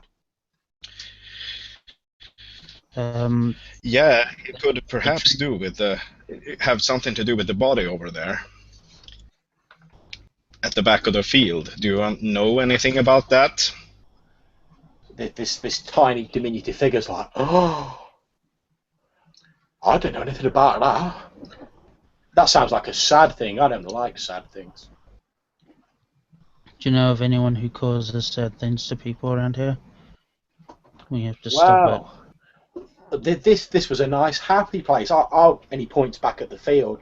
I came into being just over there in the field. There were lots of children all laughing, and everyone was having a great time, and everyone was enjoying themselves. And then it all got a bit cold and a bit dark and a bit sad. So I thought, forget this. I'm going to go somewhere else where there's happy people. How long have Shiny you? happy people? Yes. So you were there when something bad happened? Well, I was over in the big colourful tent over there. Oh, it's gone. But it was there a minute ago. I was in it. Where am I I? look at this kid suspiciously. Do you live in Edge Hill? Where? Oh, no, you don't live in Edge Hill. Where's that? Is that a fun place? It's right over there. Oh no, like Yes, I it is say, it is a fun place. I came into being in that field just there in the big colourful tent. What were you before you came into being? Well, I wasn't anything. I How long wasn't ago was about. this?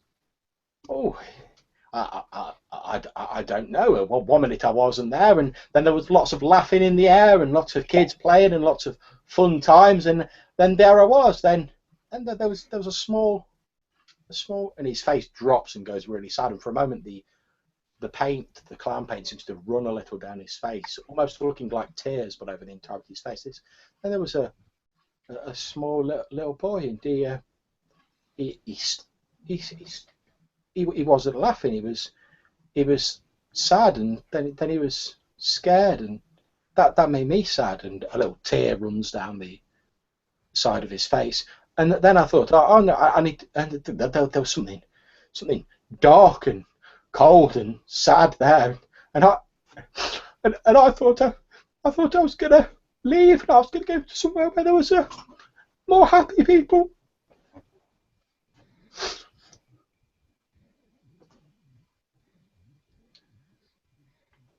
Do you know what happened to the boy? Well, he was with a taller person, and they were in the middle of the big colourful tent and everyone was having a laugh. There was a man with a funny face like mine, and he was making everyone laugh and he was making everyone dance about, and he threw a big bucket with lots of coloured paper in it, and everyone was having such a good time, and it was so much fun, and we were all laughing. And then he went over to this child, and it didn't make the child happy at all. In fact, he was screaming, and then he fell down, and he stopped moving, and then everyone was shouting, and no one was happy anymore, and everyone was sad, and then everything started getting a bit cold and a bit dark. You're very sensitive to the moods of everyone, aren't you? Well, I like it when people are happy. I want everyone to be happy and have fun times and be smiling and laughing and dancing. So I got on my little tricycle, and I thought I'll go somewhere else away from this sad place to where there are other happy people, and maybe I can make them a bit more happy. So I tried to make people happy here, but I'm too little. I couldn't do it. It's all too cold and too sad. So one small person once said, "Do or do not. There is no try." And he was about your size. Mind you, he was green. He looked at you blankly and says, "Well, if you don't need me for anything else, I'm going to get away from this place and go to somewhere where there's laughing and people dancing and happiness and fun times." Can I see his aura at all? He doesn't so much have an aura, but as you get close to him, there's just this warmth and this feeling of sort of positivity and genuine happiness just seems to waft off at him like a refreshing breeze.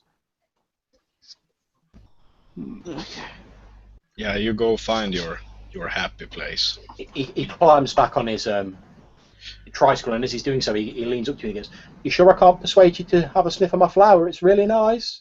I get hay fever, I'm afraid. Thank you anyway. Oh. And he climbs back on his little trike and goes, "Bring, bring," and starts cycling past you. Goodbye. Bye. I hope you have fun. Bye. Bye. Bye. Bye.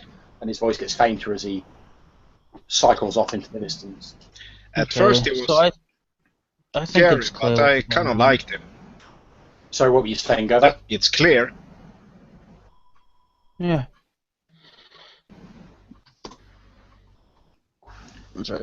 So tell me, because I'm pretty much confused here. Okay. Could he be He part was- of the deaths? That spirit there was just another witness. He saw. Could I smell anything on him?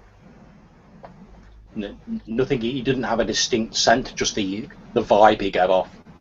Do you smell spirits? Smell?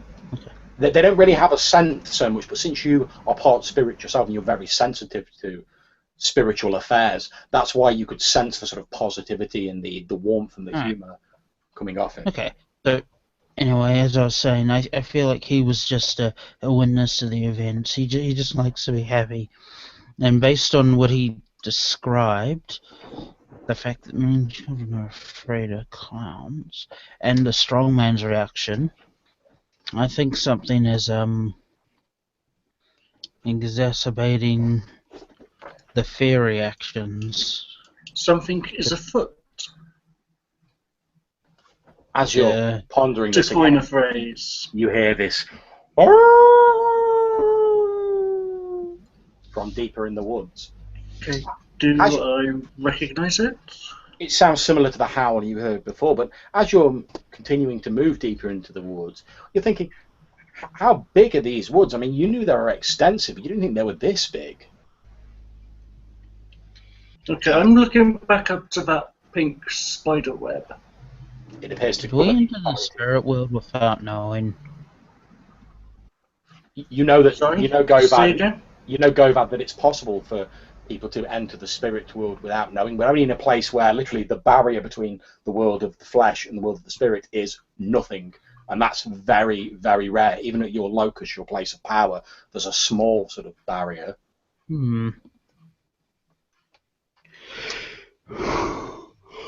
Where's a techno mage when you need one? Not in these woods, that's for sure. Well, so you mean, Gova, that the fear reaction is somehow made stronger in the humans? Strong enough to cause death. That strongman saw a supernatural fright that would Yes. frighten any human. That boy might have been, this is just a might have been afraid of clowns. So it Or would have been. spiders. That guy you said he had a note for a therapist? He may have been seeing someone for a food. Okay, as you're saying this, you all hear what appear to be footsteps. They sound like human footsteps moving towards you from deeper in the woods. Oh, good company. You'd guess there's probably about 3 people, maybe, if your senses don't deceive you. Can we get off of the beaten path to see who they are stealthily? Yeah, if you wish to conceal yourself from these people, it'll be a wit stealth roll for each of you who's trying to conceal yourself. Or would it be easier if we just transformed into wolf form and hid that way? I would say if you do transfer into wolf form, I will give you an extra couple of dice bonus to your wit stealth to represent the fact you're smaller and you can conceal yourself better. Okay, yeah, go back. What are you leading the pack to do? I say we just meet our new friends. Okay. As you're saying this, the footsteps get closer, and 3 rough-looking figures, one of them a woman, the other 2 male, wearing sort of, almost like the clothes you'd expect to see transients wearing, sort of roughly patched jackets, etc. Very firmly set scowls on their thick brows as they enter the sort of area that you're in. The most surprising is as they walk in, they're all wearing clown makeup, but their faces look anything but jolly. As they walk in, the woman goes, "I knew I smelled some Uratha scum in here. If you know what's good for you, traitors, you will get out of our area. Get back to your own territory." I knew it, the fire touched. And preying on innocents, is that how you get off now? These strange spirits you worship invoke fear of the populace. We do not prey on the innocent. We exist to serve our spirit masters and feed them that they may grow strong and powerful. Get yourselves out of our territory, lest terror smiling death strike you down. Yeah, I grit my teeth at that and wait for Govad's reaction. I growl at them and I shift into Garou form. As you do this, they all likewise transform into their wolfman forms. But as they transform, you notice that the clown makeup is like sink into them a bit. So as they turn into their wolf form, their heads resemble skinned, skeletal wolf heads. No longer the pancake makeup to face these surly individuals. And they stand opposite you, snarling, their claws bared. Okay. And you call yourselves Wolverine? I growl at them. Deepest, most fearsome growl I can manage. Okay. Give them to back off, maybe. Oh. Okay, that would be some form of intimidation roll.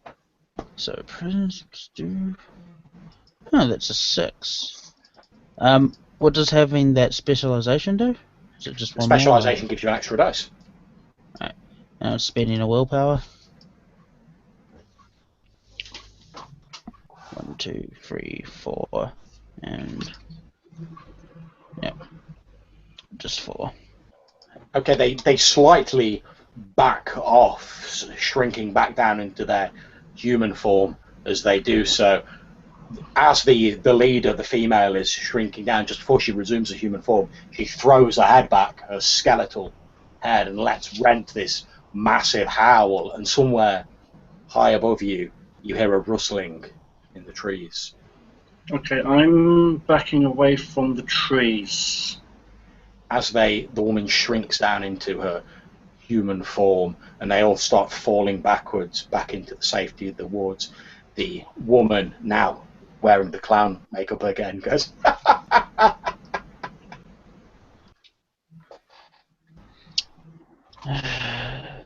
Knowing my luck, it'll be a giant clown spider.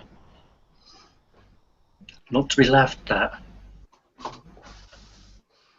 and indeed, as you say that, you hear the sound of something huge, almost impossibly huge, moving amongst the trees. You hear the rustling of the branches, the bending of boughs. Okay, I'm pulling my knives. Not a problem. They're out. And again you hear this much louder now. Is that above? From the trees. I growl at Jazz to get into a fighting form. Yeah, so I do change as quickly as I can and stand ready. And I, as I change, I say, "Is this the climax of the story, of the hunt, of the saga?" I look at the moon. What face do we have on the moon? As you're falling back, you look up at the moon, and for a few moments, it looks as though the moon has transformed into a rotting, half-skeletal skull, turning a deep red.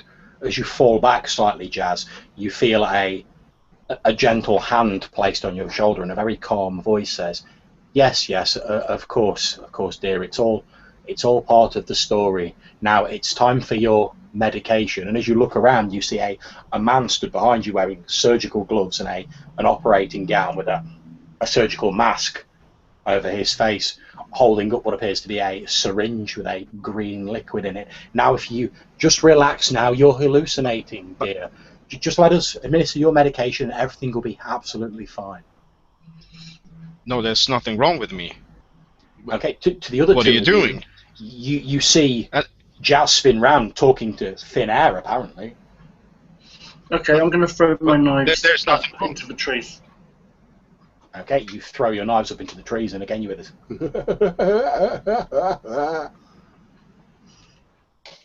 Is it coming from the trees, or...? It appears to be emanating from the entirety of the tree canopy. It's impossible to localise it. It seems to be echoing strangely. Okay, Jazz, you've seen this person sort of bending down towards you with this syringe, sort of moving it towards your arm, saying, "Yes, dear. No. It's all part of the No, story. please. Just Don't. relax. Take your medication. You'll be absolutely fine." No, please. Put my Jazz, arms on snap Jazz out of it. and pull her. Okay, Fang Away. puts his arms on Jazz, and Govad's like, "Jazz, snap out of it. Can you please make me a willpower roll, Jazz?" Straight up willpower. This is the dots of willpower you have remaining. It's just your willpower. Yeah, so I got 2. Okay. That's a wash, I believe. 2 and a 7. Okay. You watch as this surgeon pushes this.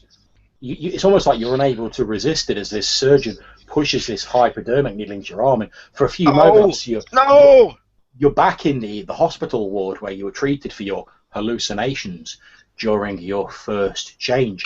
And for a moment, everything around you, Govad, Fang, the woods, Blackwood Fields, seems to flicker and be replaced by this cold, grey sort of isolation ward on this. Don't worry, hospital. the doctor is in. Okay. I shrink back like... You watch as Jazz pretty much No. curls her arms around and sort of shrinks down to the floor, rocking backwards and forwards. Concentrate on my voice. Meanwhile, Govad is just sort of saying, "Oh, snap out of it, Jazz." You hear Jazz's voice say, "This is all your fault, Govad. You led us here. You've led us to this." Govad looks at you and says, It's all your fault. Everything that's happened, we should never have come here. Strong man afraid. As you're The thinking this, man afraid of spiders. Can you also make me a willpower roll, Govan? I will give you a +2 bonus to this roll. Alrighty. Double checking. Alright.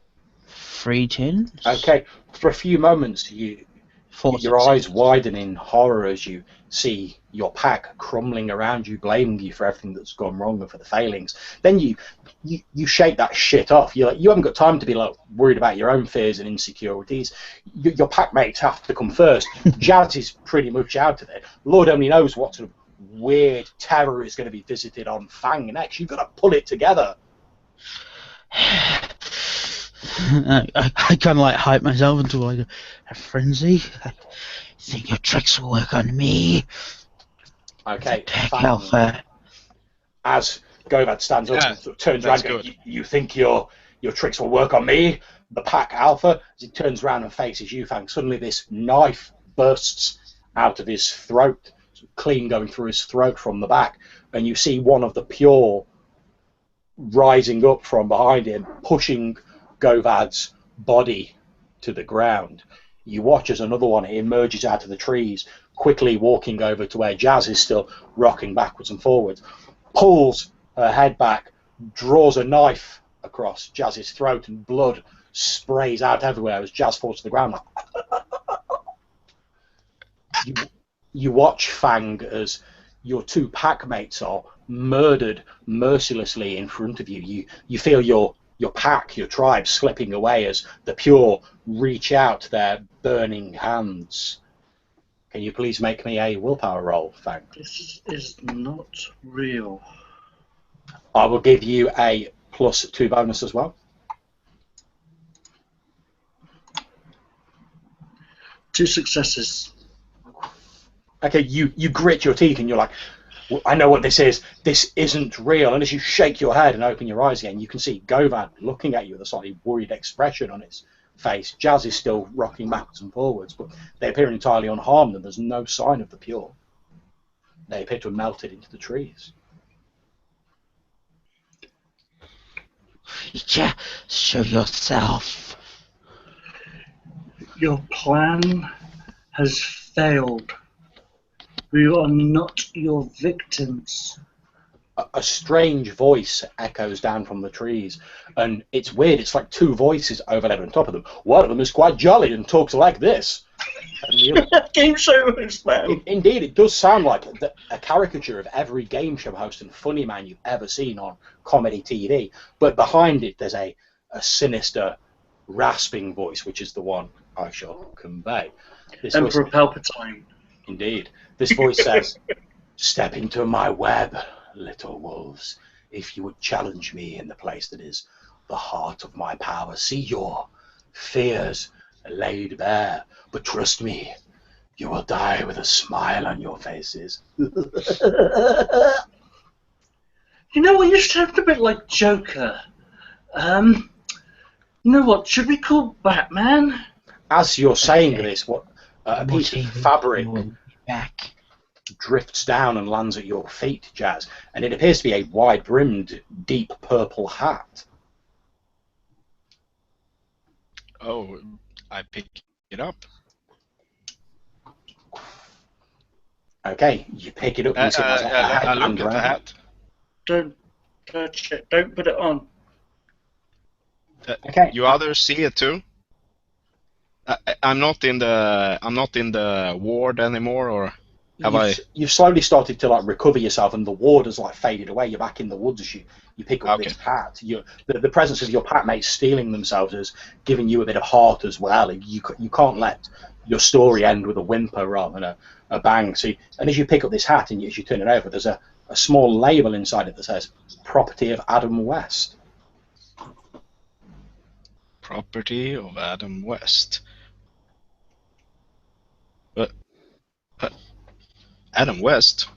Do I recognize the name? Was that the name on the guy? 1960s Batman. Indeed, you Oh crap. You're up with Poppy.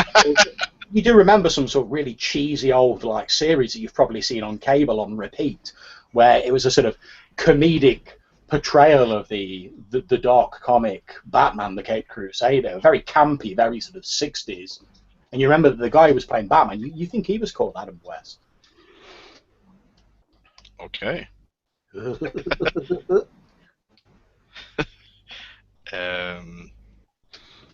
So I look at the others, and I don't know what to think, I guess. Don't Okay. put it on. Can you please make me a Dex Wits roll, Jazz? Sure thing. This is 2 attributes, roll an attribute and a skill. It's Dex Wits. Yes, thank you. So, 6 dice coming up. Oh, yes. Okay. do we have... There's a and a disturbance in the trees, and what appears to be a long strand of this pink candy floss jets down from the canopy. You duck as it hits and adheres to the tree behind you, Jazz. You think if you hadn't moved out of the way, it would have like struck you. Oh, and now I feel it's time to fight. So definitely this fighting form. I try to transform into the Garou. Yeah, not a problem. Are you spending an essence to do it instantly? To like. Yeah, why not? Okay, you grow massively, assuming the Wolfman form of legend. You can see the strand of this candy floss that's hit the tree stretches up into the canopy. Govad, what are you doing? Okay, I'm going to run and jump as high as I can and try grab whatever's spinning this cotton web. Okay, make me a dexterity athletics roll. No, I want to accompany him after that. Again, it's a similar roll, dex athletics, if you're going up. I'm spending a willpower. That's absolutely fine. I get 1 success. Okay, it's a little bit slower going than you'd hoped as you leap into the trees because you're having to avoid these incredibly sticky sort of candy floss webbing as you sink your claws in and scale up the trees. Govad. What did you get for your roll, Jazz? Rolling now. I got 1 success. Okay, again, it's a little bit slow going since this webbing's everywhere and you're having to avoid it. You can tell just by looking at it that if you touched it, you would stick fast to it. Fang, your 2 pack mates leap into the trees and you hear this as they're climbing upwards towards whatever it is that's made this unholy web.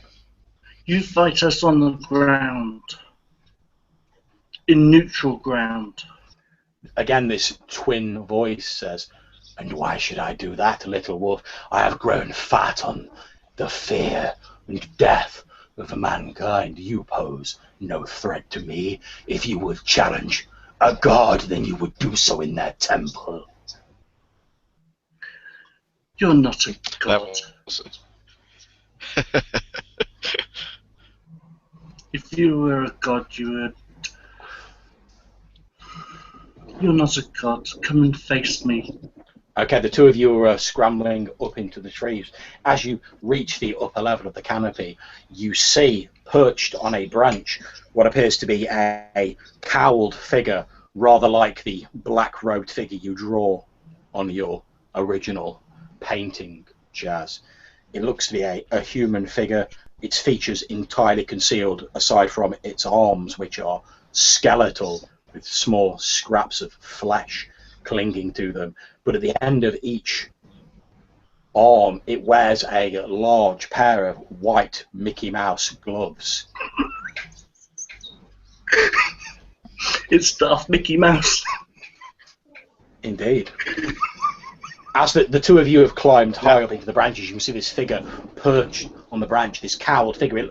Aside from the gloves, for all intents and purposes, it looks like the Grim Reaper as of popular imaginings. Yeah, so I guess I pause a little when I get the height and try to rally this pack you know, to reinforce them. I want to use this gift I have. Okay. The pack to. Not a problem. So how do we formulate that or flavor it? Okay, what you need to do is you need to pick an attribute and a skill, add up your dots, then add the dots you have in your gift to it, and you need to describe what you're doing to spur your pack on, to give them courage, to give them hope in this darkest of times. I sort of I take well, I guess it's dexterity and something else that would be a good thing. Mechanics here, I feel a little bit lost. Okay, not a problem. How about some sort of expression roll? So maybe some sort of dexterity expression as you're sort of swinging around. Maybe you sing an old song or an old saga of your people to rally them and spur them into action. Yeah, definitely. Talk about the Red Wolf and Man. Yeah, exactly. And so I do that expression and presence. Okay, make your roll, please. Yes. Also add this inspire the pack gift as 1 dot. Yeah, not a problem. Sorry for the lack of description, but there are 3 successes, okay. 2 10s. That's not a problem. Guys in the pack, you have effectively a bonus of 3 dice due to the stirring song, the saga that Jazz is singing as she climbs up. Now, you can only use these 3 dice on a single roll, but you each have effectively 3 floating bonus dice you can slap onto a roll of your choice to represent the stirring sort of courage that this song rouses in your heart. So we have to use them all on one roll. You have to use all 3 of them on a single roll, yes. Speaking of which, Govad, you're slightly ahead of Jazz as she starts to sing. You notice as the song reverberates out, you see the cowled figure sort of shrink back slightly. I'm going to try swing over to it and attack it. Okay, not a problem. You need to make an attack roll, which will be minus my defense, which is 6. So add up your pull, take away 6, and roll whatever remains. Okay, so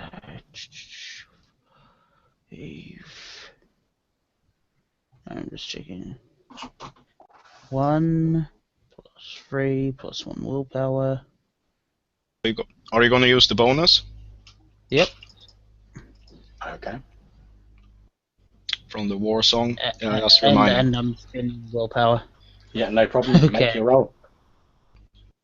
Okay, so 2. Okay, I presume, are you just going for a claw attack? Are you trying to bite it? How does this play out? How do you... I'm swinging at it and I'm clawing at it. If I can, I will try to grapple it. Okay, with that amount of successes, you probably don't have enough successes to grapple it. Yeah. What happens is you leap across onto the same branch as it and rent your claws down, shredding the robe that it's wearing to pieces. And as the robe falls off, you see this skeletal, chitinous, huge spider unfold. Each of its long legs appears to be a scythe blade, and where you would expect to see the head of this spider, you instead see this leering clown face staring out at you with mandibles bursting out from its grinning mouth.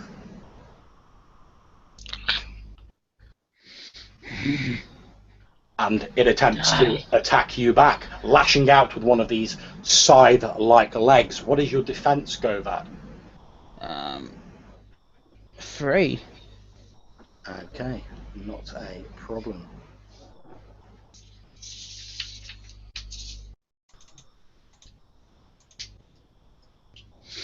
Okay, you take 1 level of lethal damage as you throw yourself back just as one of these scythe-like legs scores a shallow cut across your chest.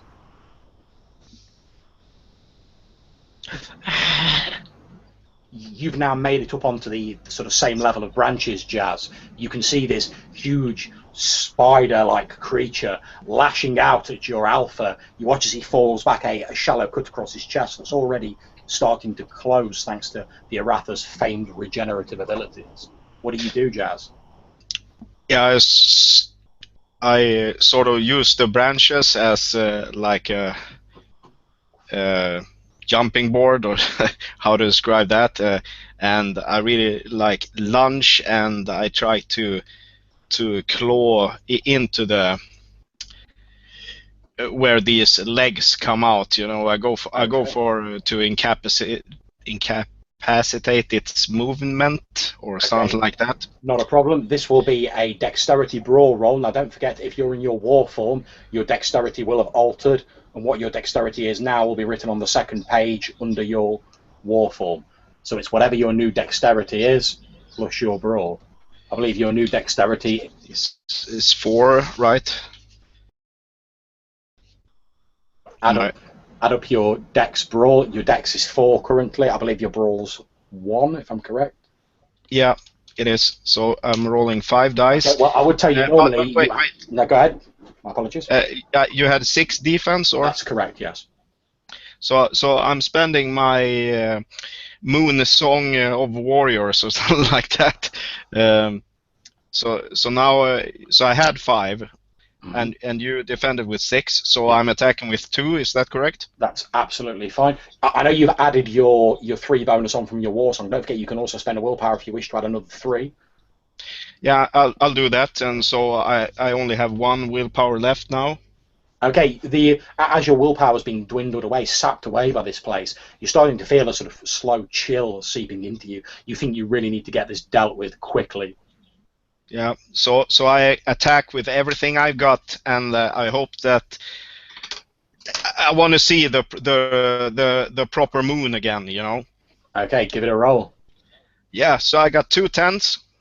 Okay, you claw this thing, scoring deep slashes into its leg. It lets out a ah, and it tumbles sideways off the branch, dropping down to the floor of the actual forest. Although almost instantly it sort of springs back to its feet with that strange sort of almost sort of stop motion like movement. The way it moves, it's like every sort of Ray Harryhausen sort of monster you've ever seen in like Jason and the Argonauts or something along those lines. Fang, this creature's pretty much dropped next to you as it's been knocked out of the trees and then skittered to its feet. You see this horrible amalgamation of fear, of humour, of death, sort of rising up to its full height of about 10 feet. It even stands over you if you're in your war form, which I assume. Oh yeah. It's about a foot taller than you. So you've come to play on my level. You snarl that out, sort of. You play my level. Hulk smash. And this thing, again, you hear this laughter, but it doesn't seem to be coming from its mouth. It's just emanating from its body. Are you going to attack it? Oh, absolutely. Okay. Now it'll be your new dex in your war form plus your brawl. You can also add a +3 for the war song if you wish. Don't forget, you'll be taking away 6 from your whatever final pool you end up with for my defense. Right. So I'm rolling strength. It would be strength brawl, or if you're doing a more sort of, it was dex brawl for the guys above because they were swinging from the trees, etc. Whereas you're just barreling in and like giving it some, so it would be strength brawl. Right. Strength is 8. Indeed, you are the warrior of the pack. Smash. Yeah, definitely. And my brawl is 3. Okay. And I'm taking 6. Okay, so that will be 5 dice. And remember the song. Oh yes, the song. 2, 3, so that's 8. And I'm going to use one of my willpower. Okay, not a problem. Roll your final pull as you refuse to be cowed by this giant beast in front of you. Okay, I have 1 success.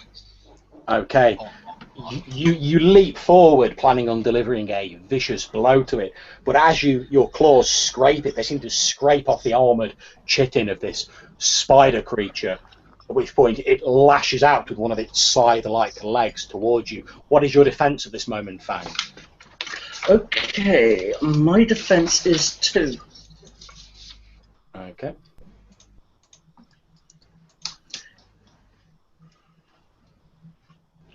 Okay, you take 3 levels of damage as this thing lashes out with one leg, throwing you across the clearing into a tree. The tree snaps as your gigantic form hits it and falls with a onto the forest floor. And this thing's like, "You are out of your depth, little wolf." No, you're out of your tree. Okay, Govad, looking down through the branches, you see as Fang is thrown clear across the clearing into one of these trees. You hear it fall. Luckily, it's not the tree that you and Jazz are on. You can see this thing moving about below you. What are you going to do, Govad? Jump attack. Okay, not a problem. I will give you an extra 2 dice bonus.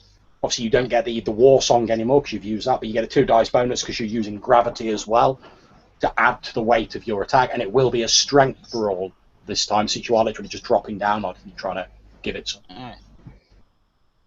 Obviously, spend another one. Yeah, you of course spend another willpower. That's absolutely fine, Govan. Awesome. Okay, 3 successes. Okay, Fangas, you're sort of picking yourself up from where you've impacted and detonated, I suppose is the best word for this tree. Gleaming felled. Yeah, it's a bit more impressive than a felling. You watch as Govad, like a streak of divine vengeance, plummets from the trees. Presumably you're in your war form, Govad.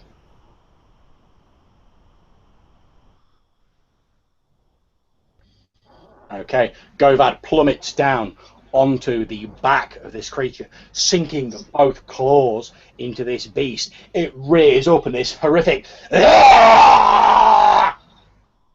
emanates from it as it bucks, trying to throw off. You see that a couple of its legs have fallen uselessly by its side as it's sort of feebly bucking and trying to throw Govad off. Jazz, you've watched your alpha plummet through the canopy and land one of the most heroic blows you've witnessed in your short life as an Uratha on this thing. You can see it's wounded. It's thrashing about, sort of feebly trying to throw it off. Yeah, and I move as quickly as I can. I'm thinking, like, you know, to have this kind of like rope foo movement down the tree, and then like attack it from you know, towards the neck or the head. Okay, this will Why not take the express elevator to hell? Going down. This will be a strength brawl roll. Again, you get the +2 bonus. You don't get the war chant bonus anymore, but you get +2 for the effect that gravity is adding to your power. Don't forget that it's -6 off your final pull for my defense. Yeah, so I got strength plus brawl and then -6. That's nothing, and I have 2 dice then. Okay, do you spend your last willpower, giving it every last ounce of your courage? Yeah, definitely. So I attack with 5 dice. Okay, make your roll. What happens to my mental state then with no willpower? It will depend on the result of this attack. Okay, sounds good. Make your roll. Woohoo! That's a nice roll. I got 2 10s. Okay, as you're sort of delivering these punishing blows, Govad, again there's this of something smashes through the leaves and branches above you. Jazz, in war form, drops onto the head of this thing, driving her claw directly through the top of its head. The thing thrashes and goes, and then slumps to the ground and stops That's moving. funny. Laugh this off. As this thing twitches spasmodically and then stops moving, you notice the candy floss web starts to fall out of the trees, but it's falling as tiny fragments of normal candy floss. They're no longer sticking to you. I'm gonna take some time to tear this thing to pieces.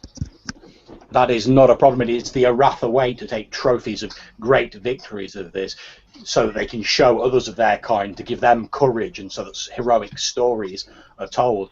And as the candy floss begins to fall and dissipate, the light in the forest, which has been a sort of dull, strange sort of red cast by the skull moon, slowly starts to return to normal. Jazz, looking up, you watch as the moon turns back to its normal, beautiful, white, luminous face.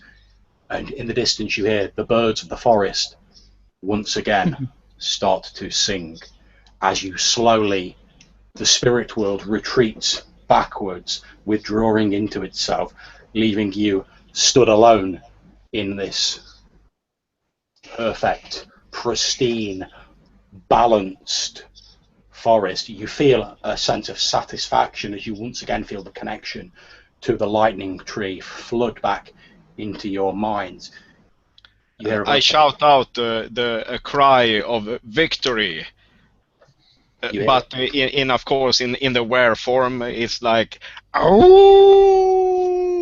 Your howl echoes across the area, a howl of victory, a howl of strength, and in your minds you hear a satisfied voice say, "Well done, my children, you have done well. The balance is restored." And as you feel your way back into the real world, you find yourself holding these trophies, these scythe-like legs, the remnants of this once great Magath, this horrendous hybrid of different spirit types that should never been allowed to have brought into existence. And you know that you, as a pack, have all returned balance to this area. Once again, for the moment, your territory is safe. And that is where we're going to call an end to the session, guys. And the strong man goes, thank you. I hope you all enjoyed the session, guys. Thank you. Oh, I loved it. Very much for playing in it. Thank you all for playing. I really enjoyed running it. I'm happy to chat for a little bit, but I'm going to end the broadcast there. So to anyone who is watching this in an hour in the future, thanks for sticking with us and for watching. Take care. Hope you all enjoy the rest of BrigadeCon. Bye-bye. Okay.